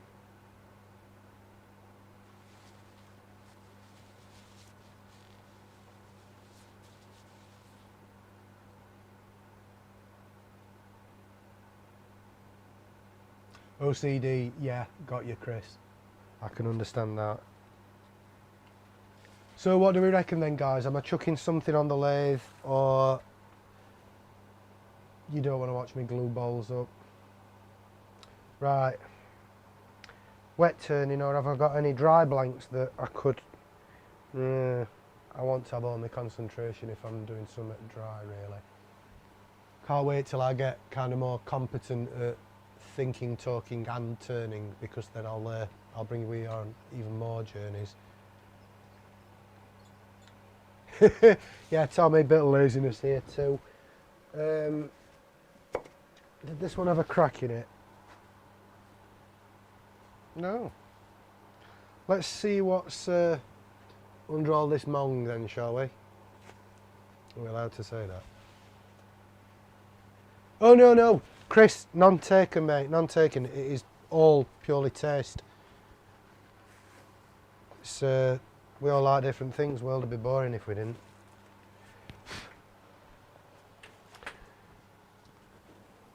And we'd all be fighting over women. The same one.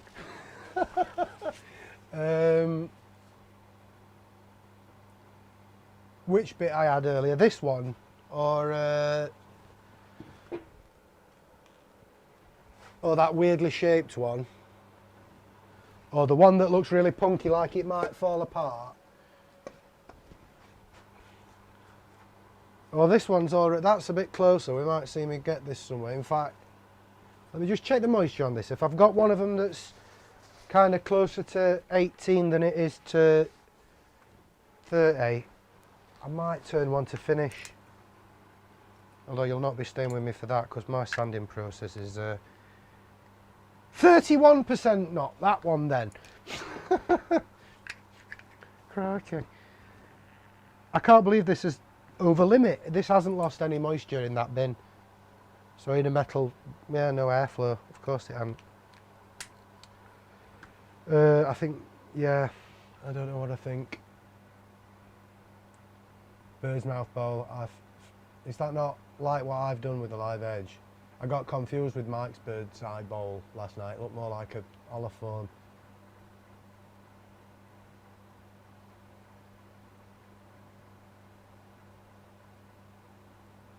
What have you got on the lathe, Barry? Have I missed something in the comments there? I probably have. I'm glad they're not flying past as fast as they do on Emma's, because I would never follow it. Right.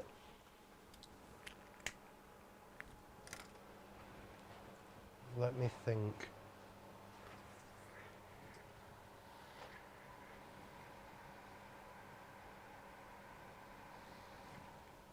I've got an idea. No, that's cracked too much.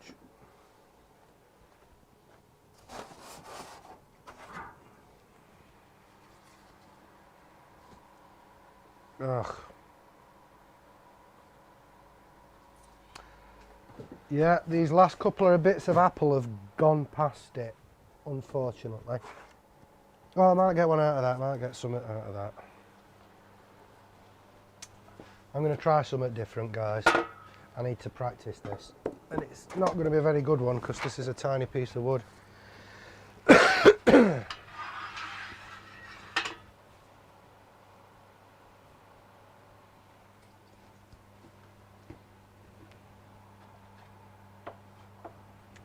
Yeah, Rob, I need to do some research. What did you watch and learn with when doing the 3-corner bowl and the finial in a finial?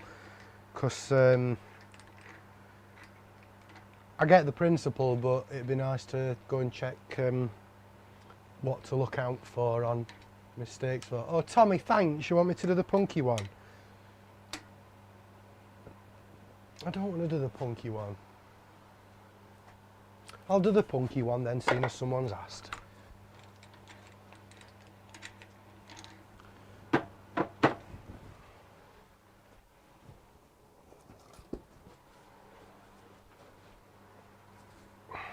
We might be putting Steb centre back in, guys. That tenon's not true anymore.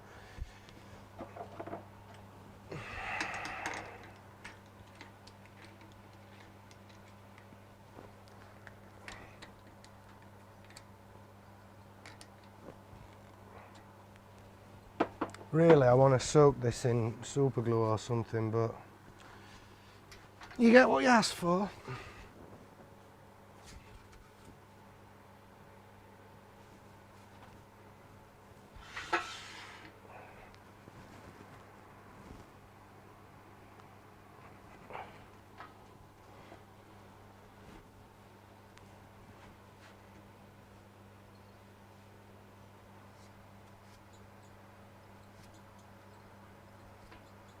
Can I get my banjo under that? I don't think I can I?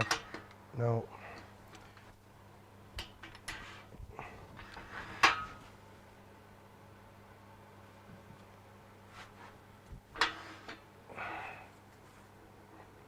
Oh, she's heavy.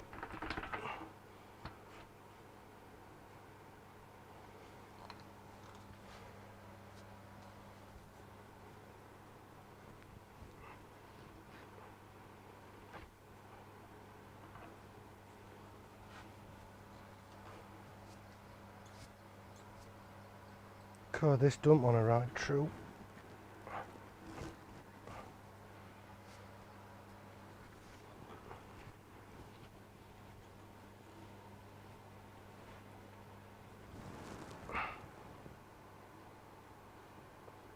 As we're talking about tools, let me show you something, because I described this to, is it David, the manager at Turner's? And no, I showed him a picture of it and he says, I've never seen that one before. It's got these bits, it's from the 90s, I know that much. Can I even reach it? You can tell I don't use it. So it's got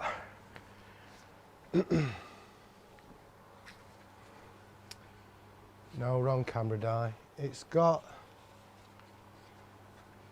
these bits.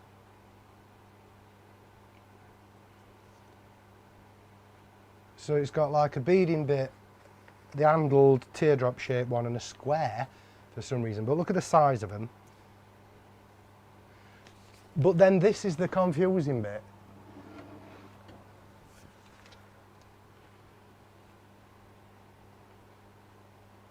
It's on square stock.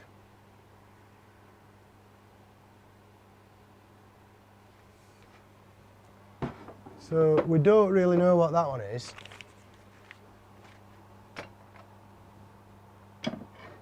I've got one of them, which is the early, is it the Hollow Master or whatever, with the round stock.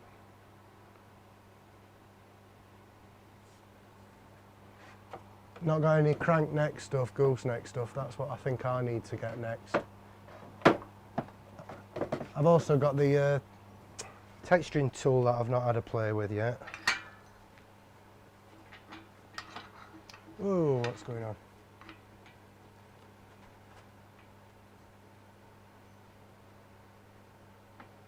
Ah, got you, Rob. Dun-dun.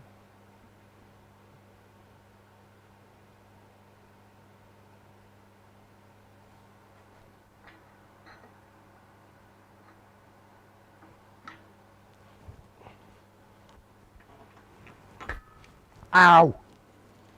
You didn't see, but I just punched the bedways. My hand slipped off the tailstock. Don't know about anyone else, but my Coronet tailstock has been a nightmare from day one.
Yeah, the square one's just a scraper attachment, I think.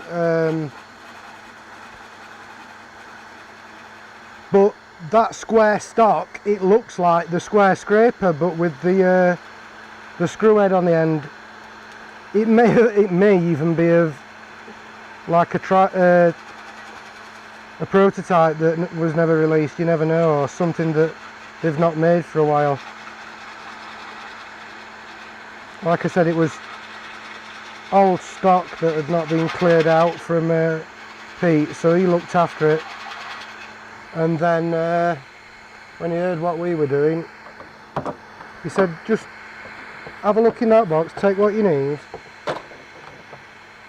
And I went and got some stuff, and he had a look at what I got. He goes, well, there's others things, why don't you take one of them, why don't you take one of them? And yeah, ended up with a ton. Oh, my camera's froze. Right, I don't know what I'm going to do about that, guys. So which camera have I lost? I've still got camera 1, still got camera 2, camera 3's gone. I can't understand that.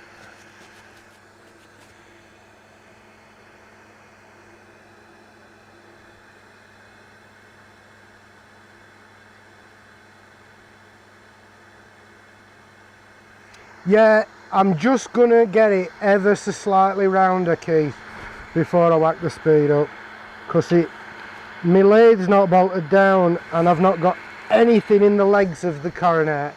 And look, it really is all out shank. Mind you, I could probably get it through. Let's try going through, seeing as I'm between centres.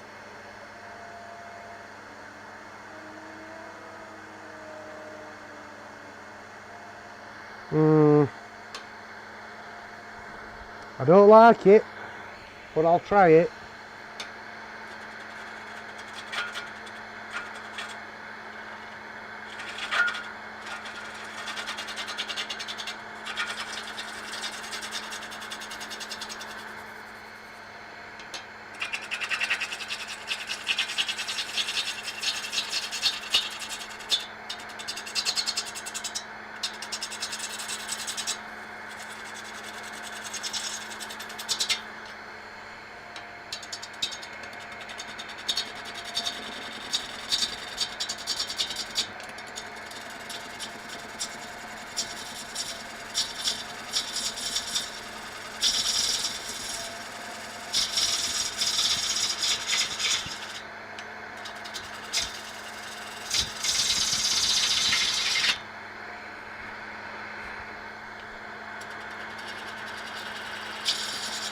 Good call, Keith.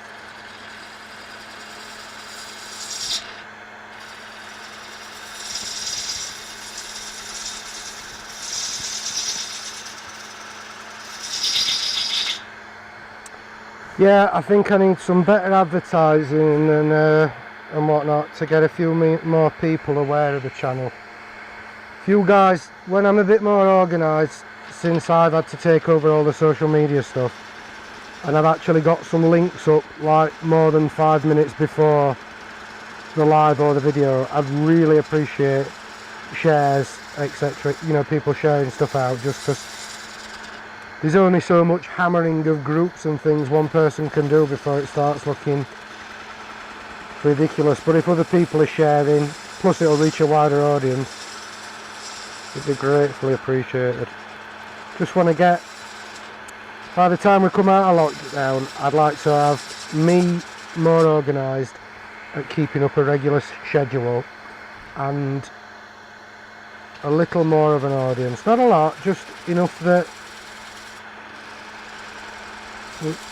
you know, enough that it warrants continuing at this stage. Because whilst I realise that there may be things that come up that mean I have to back off the YouTube has been factored into our business from day one, and now I've kind of got the swing of it, I don't want to lose my momentum. I can feel that punky stuff up here.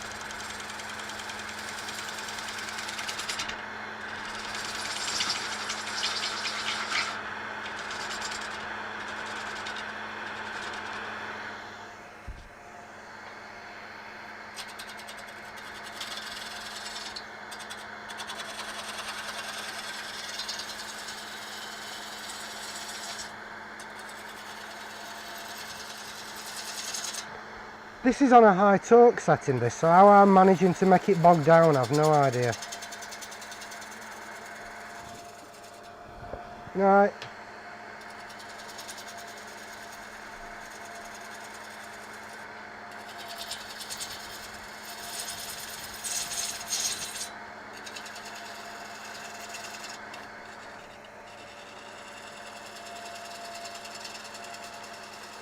Hey, I'm not standing back as bad as Kirsty Allsop, am I?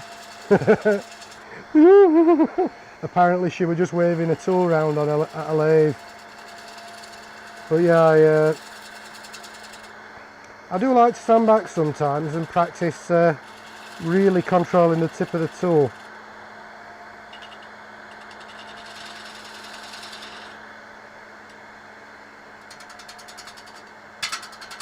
But now with this punky edge is not the time.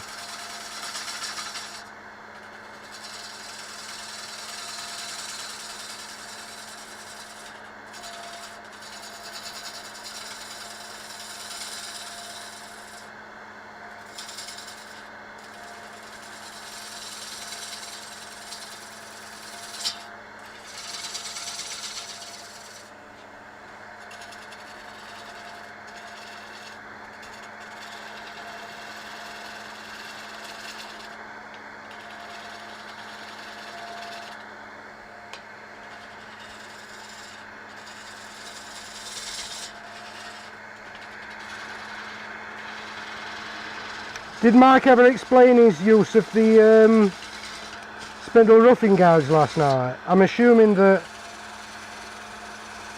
he was thinking it's small, it's wet, I'm not going to have a bad catch, I'm cutting hair so I'm taking very fine passes anyway. It'll be better than going in with the bowl gouge, or it'll keep my bowl gouge sharp for when I need it. I mean, I know most things are a matter of confidence, but yeah, bowl gouges. I caught, when I first started turning, I caught a square nose scraper, bad catch, and the handle had a bit of water damage and it just snapped on me. Went away from me, but it was respect inducing. Night, Robert. You're welcome, mate. I'm just really glad that you guys have turned up. It's been good actually, lockdown. I've ended up with an entire new set of friends and that have more similar interests to me than my old friends, and they all like to come and watch me talk to myself. It's brilliant.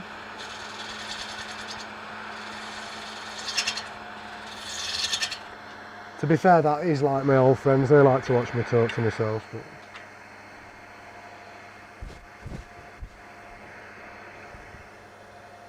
it's not slipping, Tommy, it's just I'm stalling. I'm somehow managing to stall the machine out.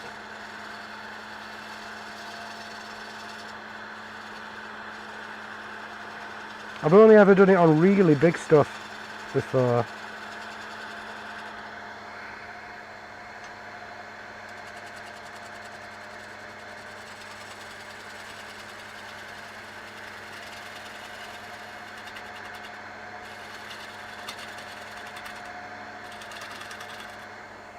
You know, for a minute then, I forgot that I'm rough turning this.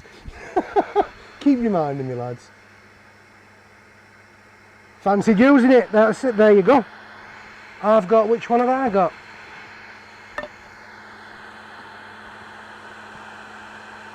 .32mm, 1.25", yeah, so same as Mike was using size wise.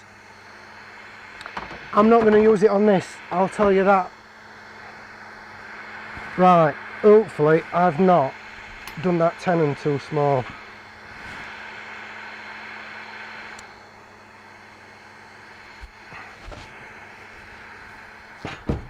Dropped it, nearly.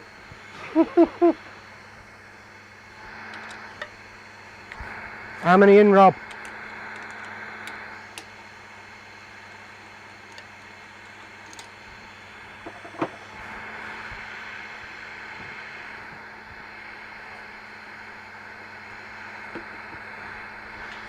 Oh, I hope this works, because this is beautiful. Just let me give you a close-up on this side in a minute.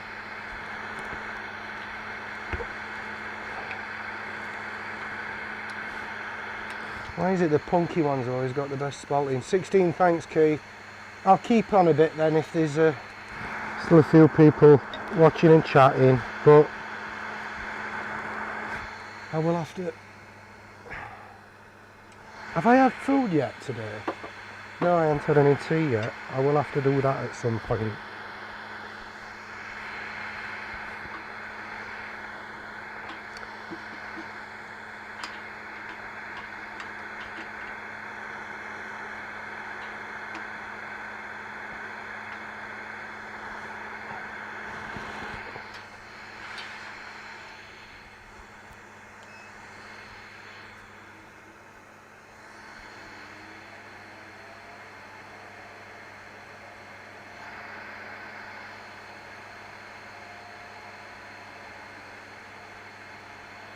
Cheers, Rob.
God, that little protrusion on banjo that stops you getting it where you want it.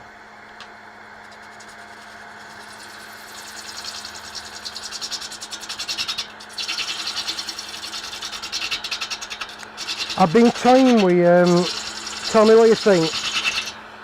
I need to be able to move the lathe ever so slightly. I've been toying with bolting it to a large sheet of inch ply so that I can still slide it about a little bit, although no, that'll be really difficult, won't it? Now, I mean, it's very rare that it bothers me. I'd have quite happily turned this at a lower speed and got somewhere near the same finish, but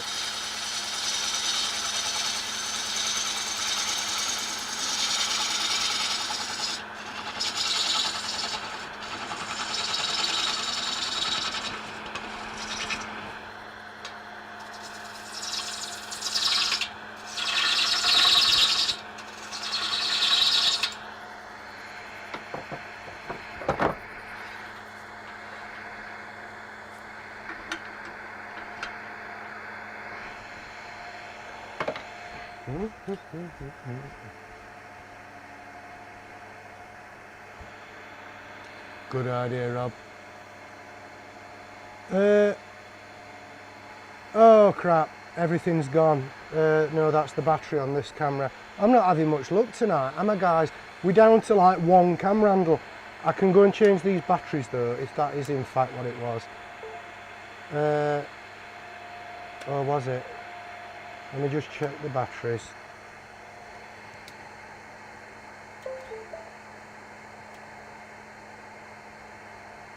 Yeah, it's the batteries.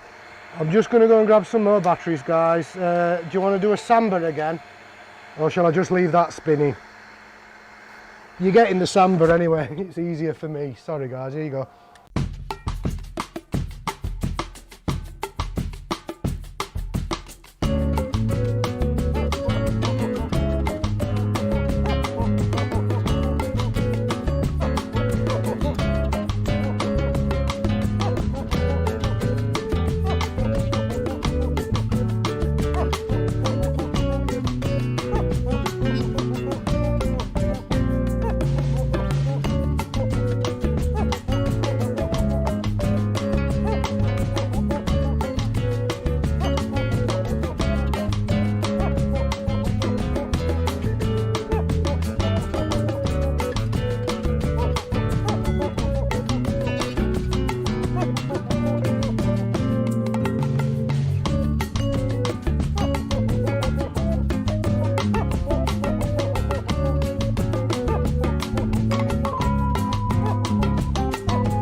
Hi guys, somehow I've got the overhead camera back at the same time as changing the batteries to get the Canon back. So yeah, Andy H, good night mate, thanks ever so much for popping in.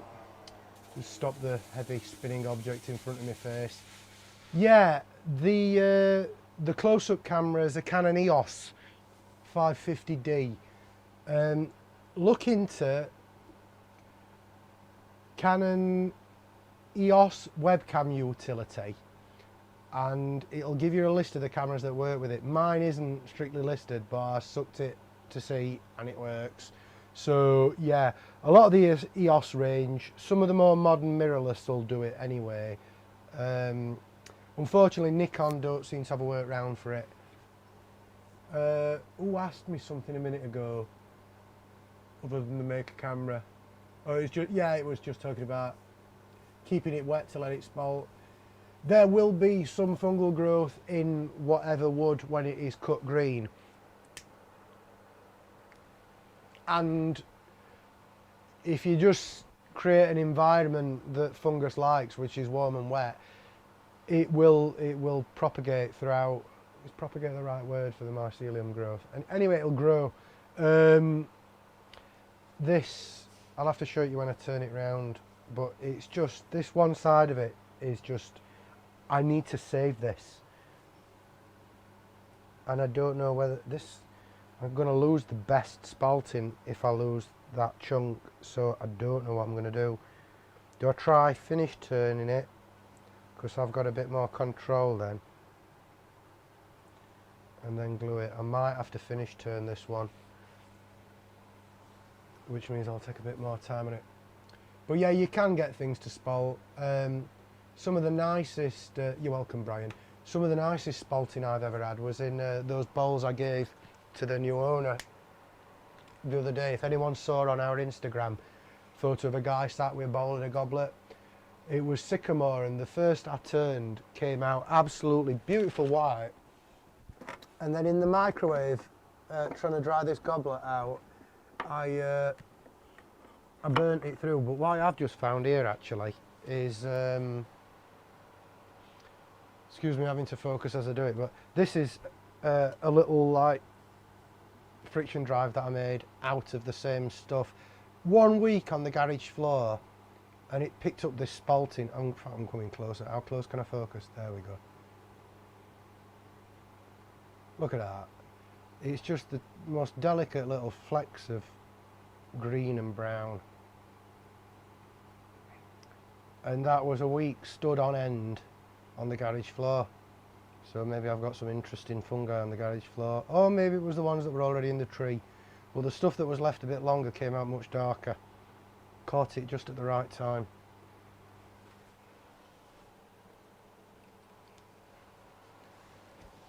I'm going to leave you on overhead, guys, for reasons that we all know when someone's off camera.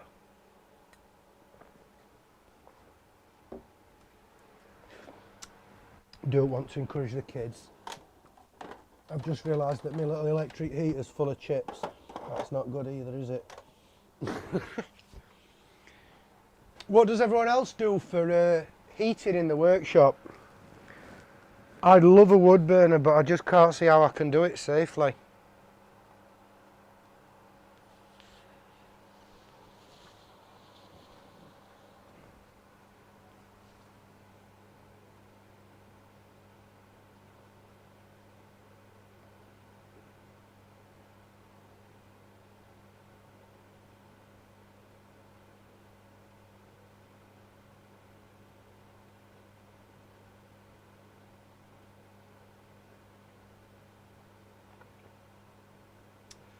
I believe so. Let me just find it for you, Fenrica. It's I'm making a, all one word I reckon, or I'm a kinga, as we say to ourselves. Hopefully be changing that at some stage. It's obviously, it goes off the, I think it must go off the email address. What did you say, Instagram? Right, Insta. How do you find out?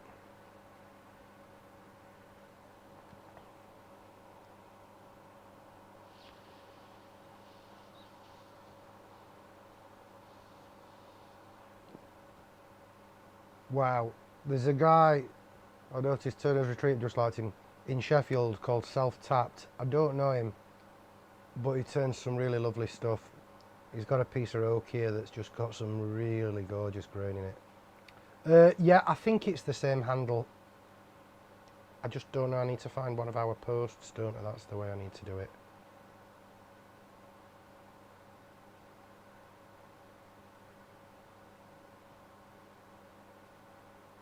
Yeah, I'm making a, so IMMAKING-A.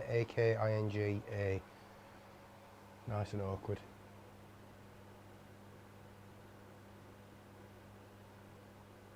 Rob, I'd love to have it in the front room, but I'd get a serious telling off. Big coat, yeah, I do the big coat when I can, but it's a bit frightening when you're turning because it's a really big coat.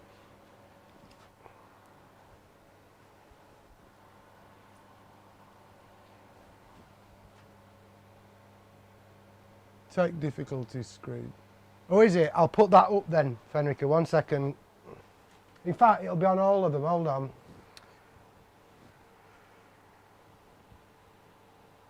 I'm going to put it up for 10 seconds.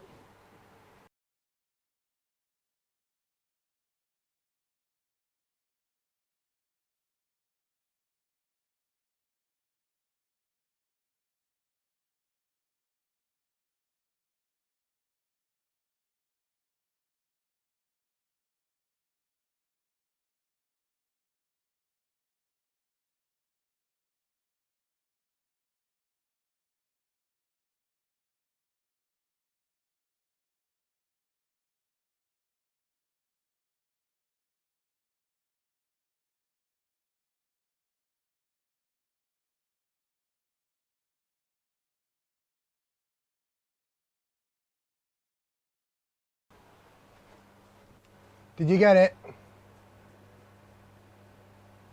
Is that all right? I'll put it back up in again if needs be. We need a cut off. What's the cut off? How many people is going to be as cut off? 10 or 6? What do the government say? How many are we allowed? Excuse me. Sorted, lovely. Right, do a bit more on this and then see how many's left in.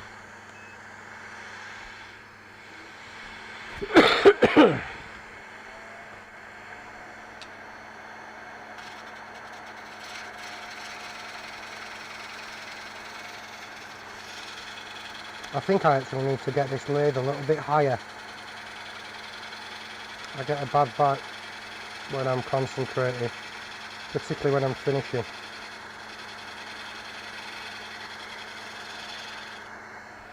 Hello. Oh, you didn't want to look at my concentrating face, did you? I'll give that another little neaten up so you can see what I did.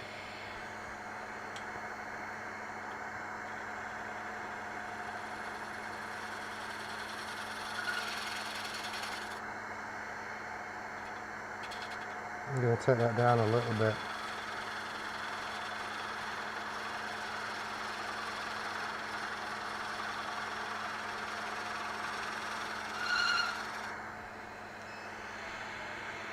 Yeah, I thought this good camera was best used for as close-ups because that's something that lacks in a lot of videos, is being able to really see tool presentation, so that's something I want to concentrate on getting right. Yeah, thanks Fenrica. Me, when I'm doing this, hold on. I'm surprised you couldn't see me like going concentrated face. Or biting my tongue.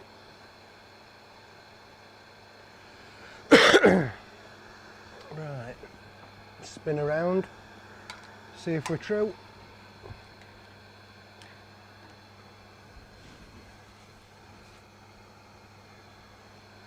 The Stargate. What are we looking at? The Stargate. I'm confused, Dale. Am I being slow?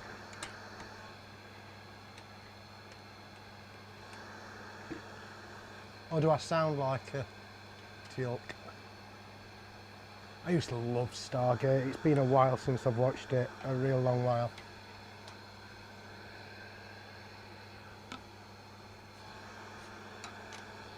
Oh yeah, that's a question you can answer for me. Why, when I try shaking off all the chips, do most of them stay until the second I step through the door into the house? Laid in the bedroom. Actually, I did have an ex that had gone for that. She was weird. She was great.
I'm cutting it fine here, tenon size wise.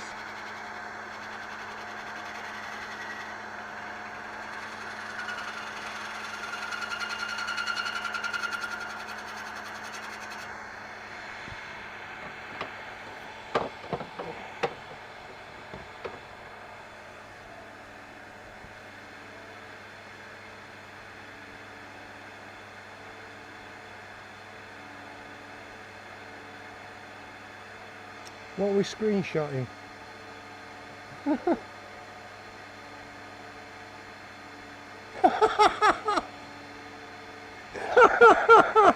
Come on, Rob, mate.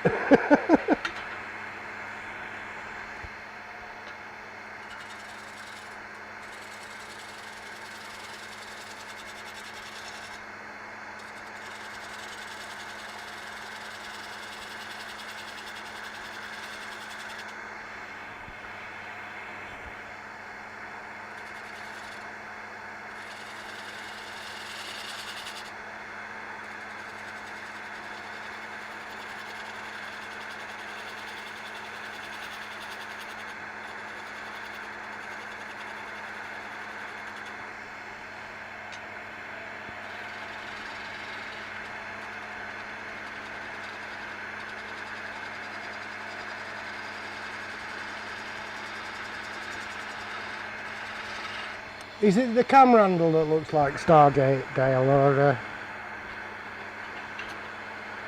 you're messing with my head now, mate?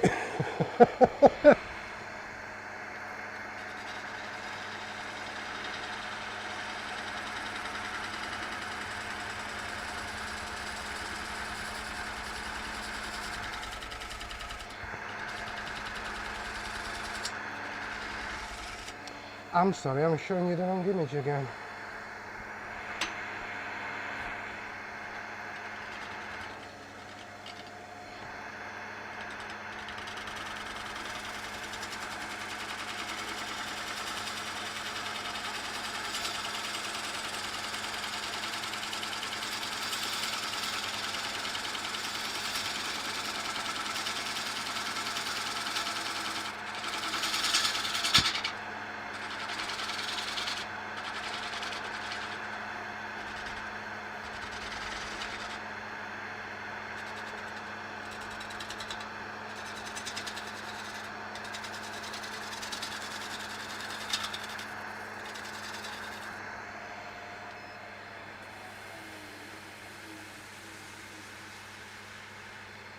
Too close, can't see. Yeah, sorry, I had the wrong camera on there, Brian. Thank you for the heads up.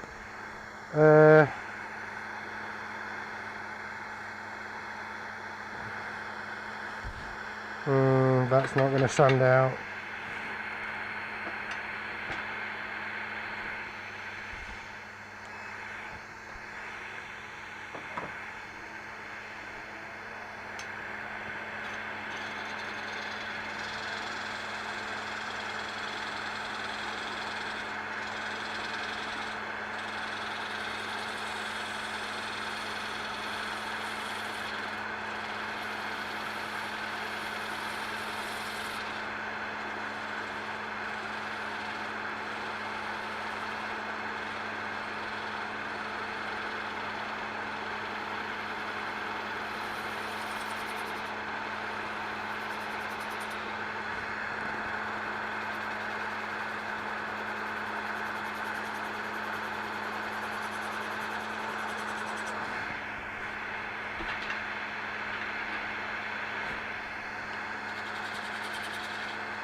I'm going to have to catch up with the chat in a minute.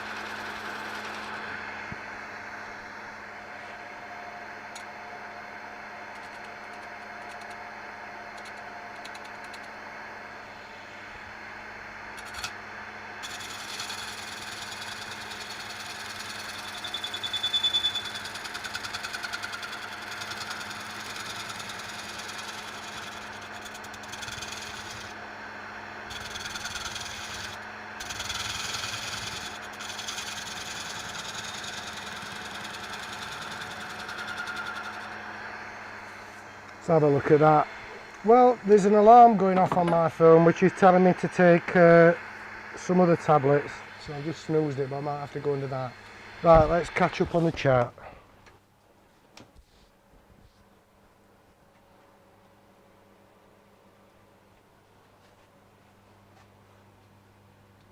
Mortis on outside of... Yeah, I don't know how I've been getting on with your tenon, Keith. That last one was a Mortis. I'm not going to finish turn this now. Let me just show you that grain.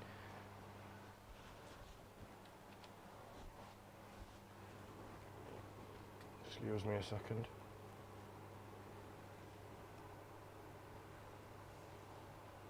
Oh, this camera's warm.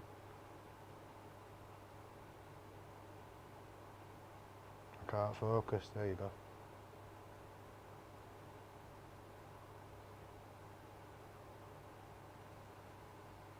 Yeah, I think I want it to dry out a little bit more, mainly because of all that punkiness and the crack and how unstable it is. I'm not getting a good cut in this area.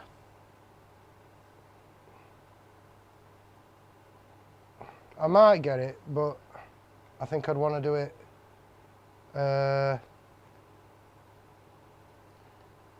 I'd want to do it on my own, concentrating, because this is just particularly nicely spalted, this, so sorry about that. I just don't want to, I need to get rid of that as well.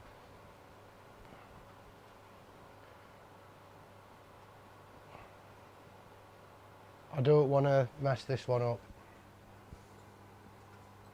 So I'm just going to take some inside out and leave it at that, I think. Glue it up with the rest.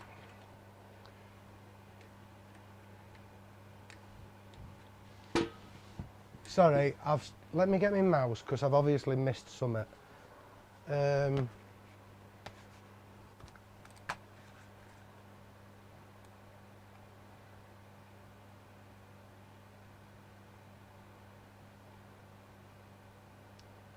Not much, Mark. You not miss much. Martin's on the outside of the board, right? It's too late, Rob.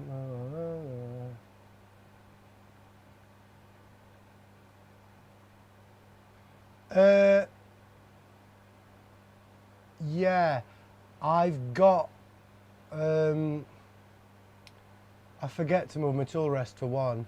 Whoever just asked me the cutting above centre. Yeah, was I cutting above centre? I think some of it might have been optical illusion that. Or it might be me just forgetting to cut. I kind of pay too much attention to the edge and forget the fulcrum sometimes. Gav, alright buddy, how's it going over in Chesney? Right, I think I'm caught. No, I don't think I'm caught up. Barry, you're off. Take care, Barry. Jigsy, hiya, mate. Good to see you.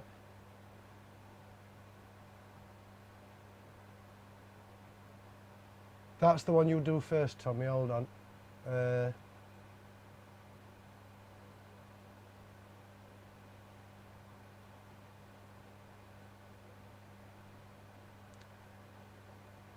Choose the spawn.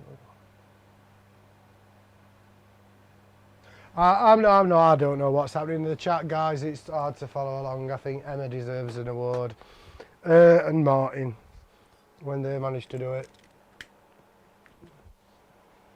And yeah, I think if I had a bigger monitor and bigger letters, it'd be easier.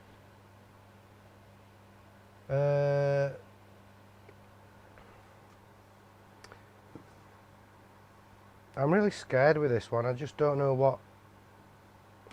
I don't want to lose it. I don't know whether to take. I might sleep on it.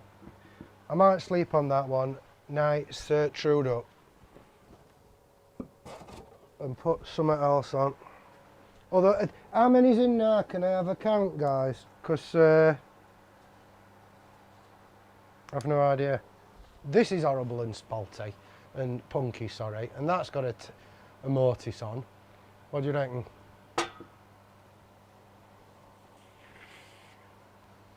Have a play with that.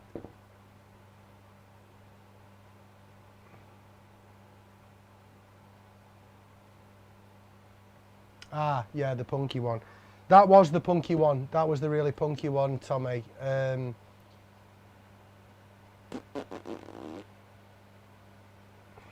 Oh, the really, really punky one. Wasn't that it? Yeah. Oh, the other one's already got the centre out. Oh, there's that one though. Yeah, let's try that one. Let's let the moisture meter decide, whichever's drier.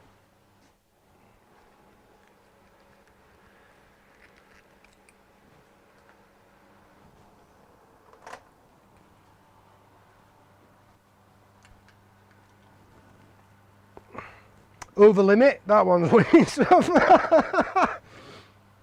Over limit, so yeah.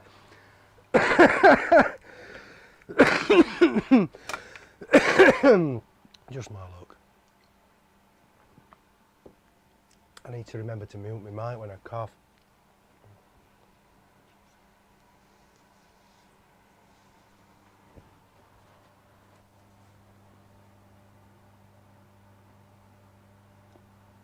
Laters, Mark. 17, wow.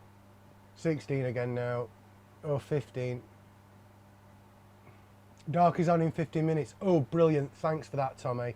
Yeah, I do need to get some food at some point as well. Although, you know, I've suffered with insomnia since 1991.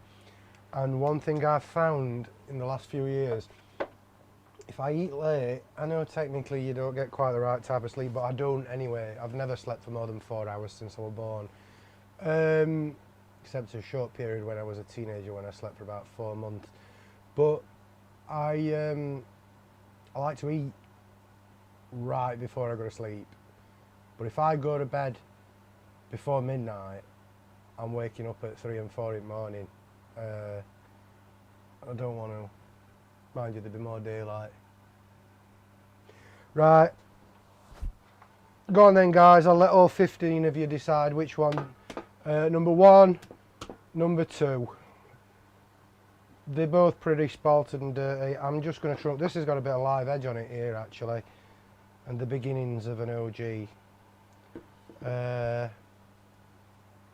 23 likes. People, that's very nice.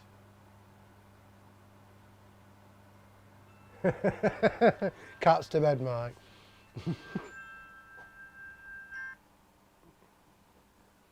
That alarm's going to keep going off. Right.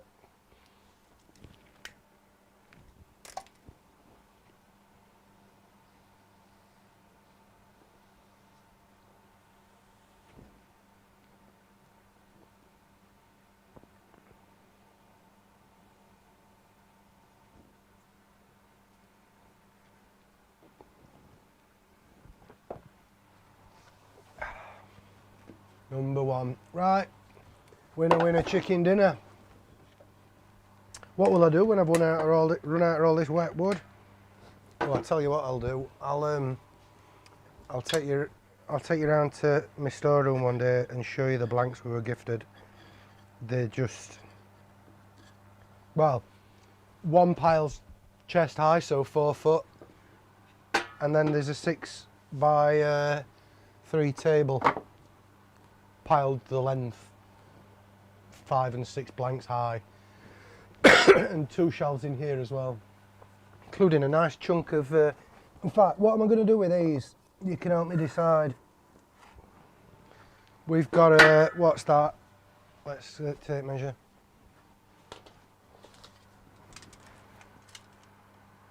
Two and a quarter by 8 purple art. Don't know what to do with that.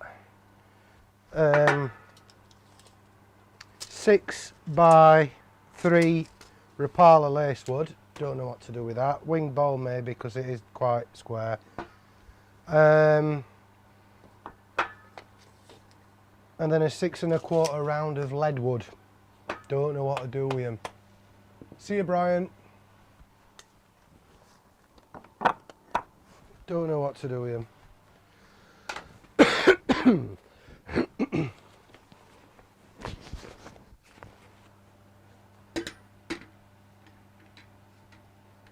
15 minutes, right, so let's see what I can get done in 15 minutes and then we'll all head over to Dark, eh?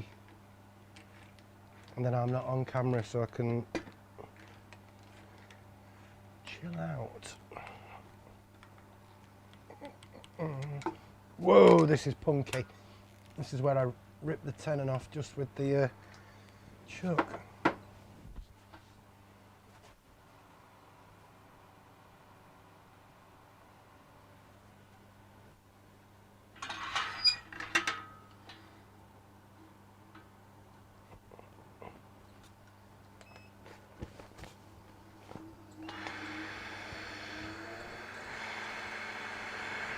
This is remarkably true.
If that's what you mean about cutting above centre, I do tend to sweep high on my arc.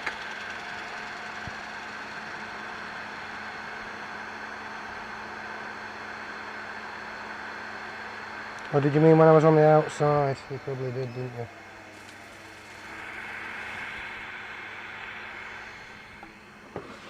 So let me get this plug out of the way. So I keep nearly stabbing it in this 1/4 inch. Leave that. It'll need tidying up at some stage. Bit of shape on the outside. I'm just going to go and find dark on my tablet because I don't want to miss it. I'm just trying to think, am I actually subscribed to Dark? What's his channel called, guys? DIY Dark Matter, isn't it? Oh, there's me.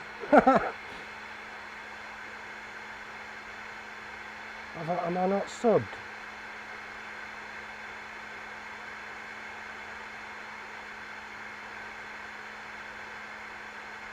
No, I'll do it in a bit. Right. Terry, is it time now? Have you all gone? Is it time for Dark now? Oh, one. Oh no, that was the bowl you wanted, not the amount of people in. Right. I'm gonna go, I think. I'm just gonna just have a quick play and then I'm off. DIY Dark Matter. Right, brilliant. Thanks, Mike. Is he at what time's he on? Is he on now? Because I'll get off if he is.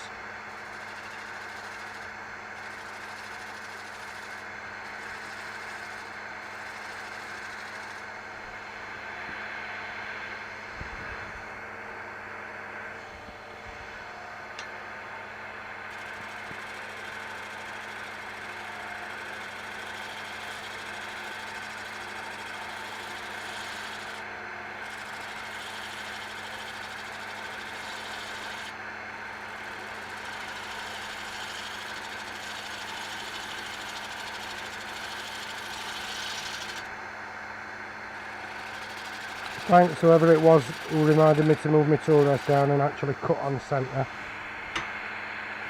Much nicer.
I've got you out on camera again, haven't I?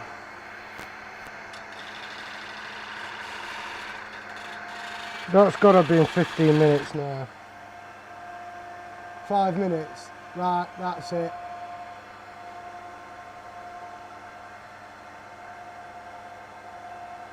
Time to go now. See you later. Thanks, guys. Right.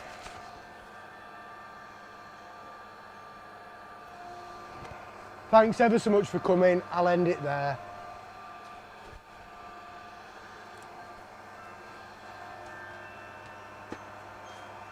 See you over at Thingies.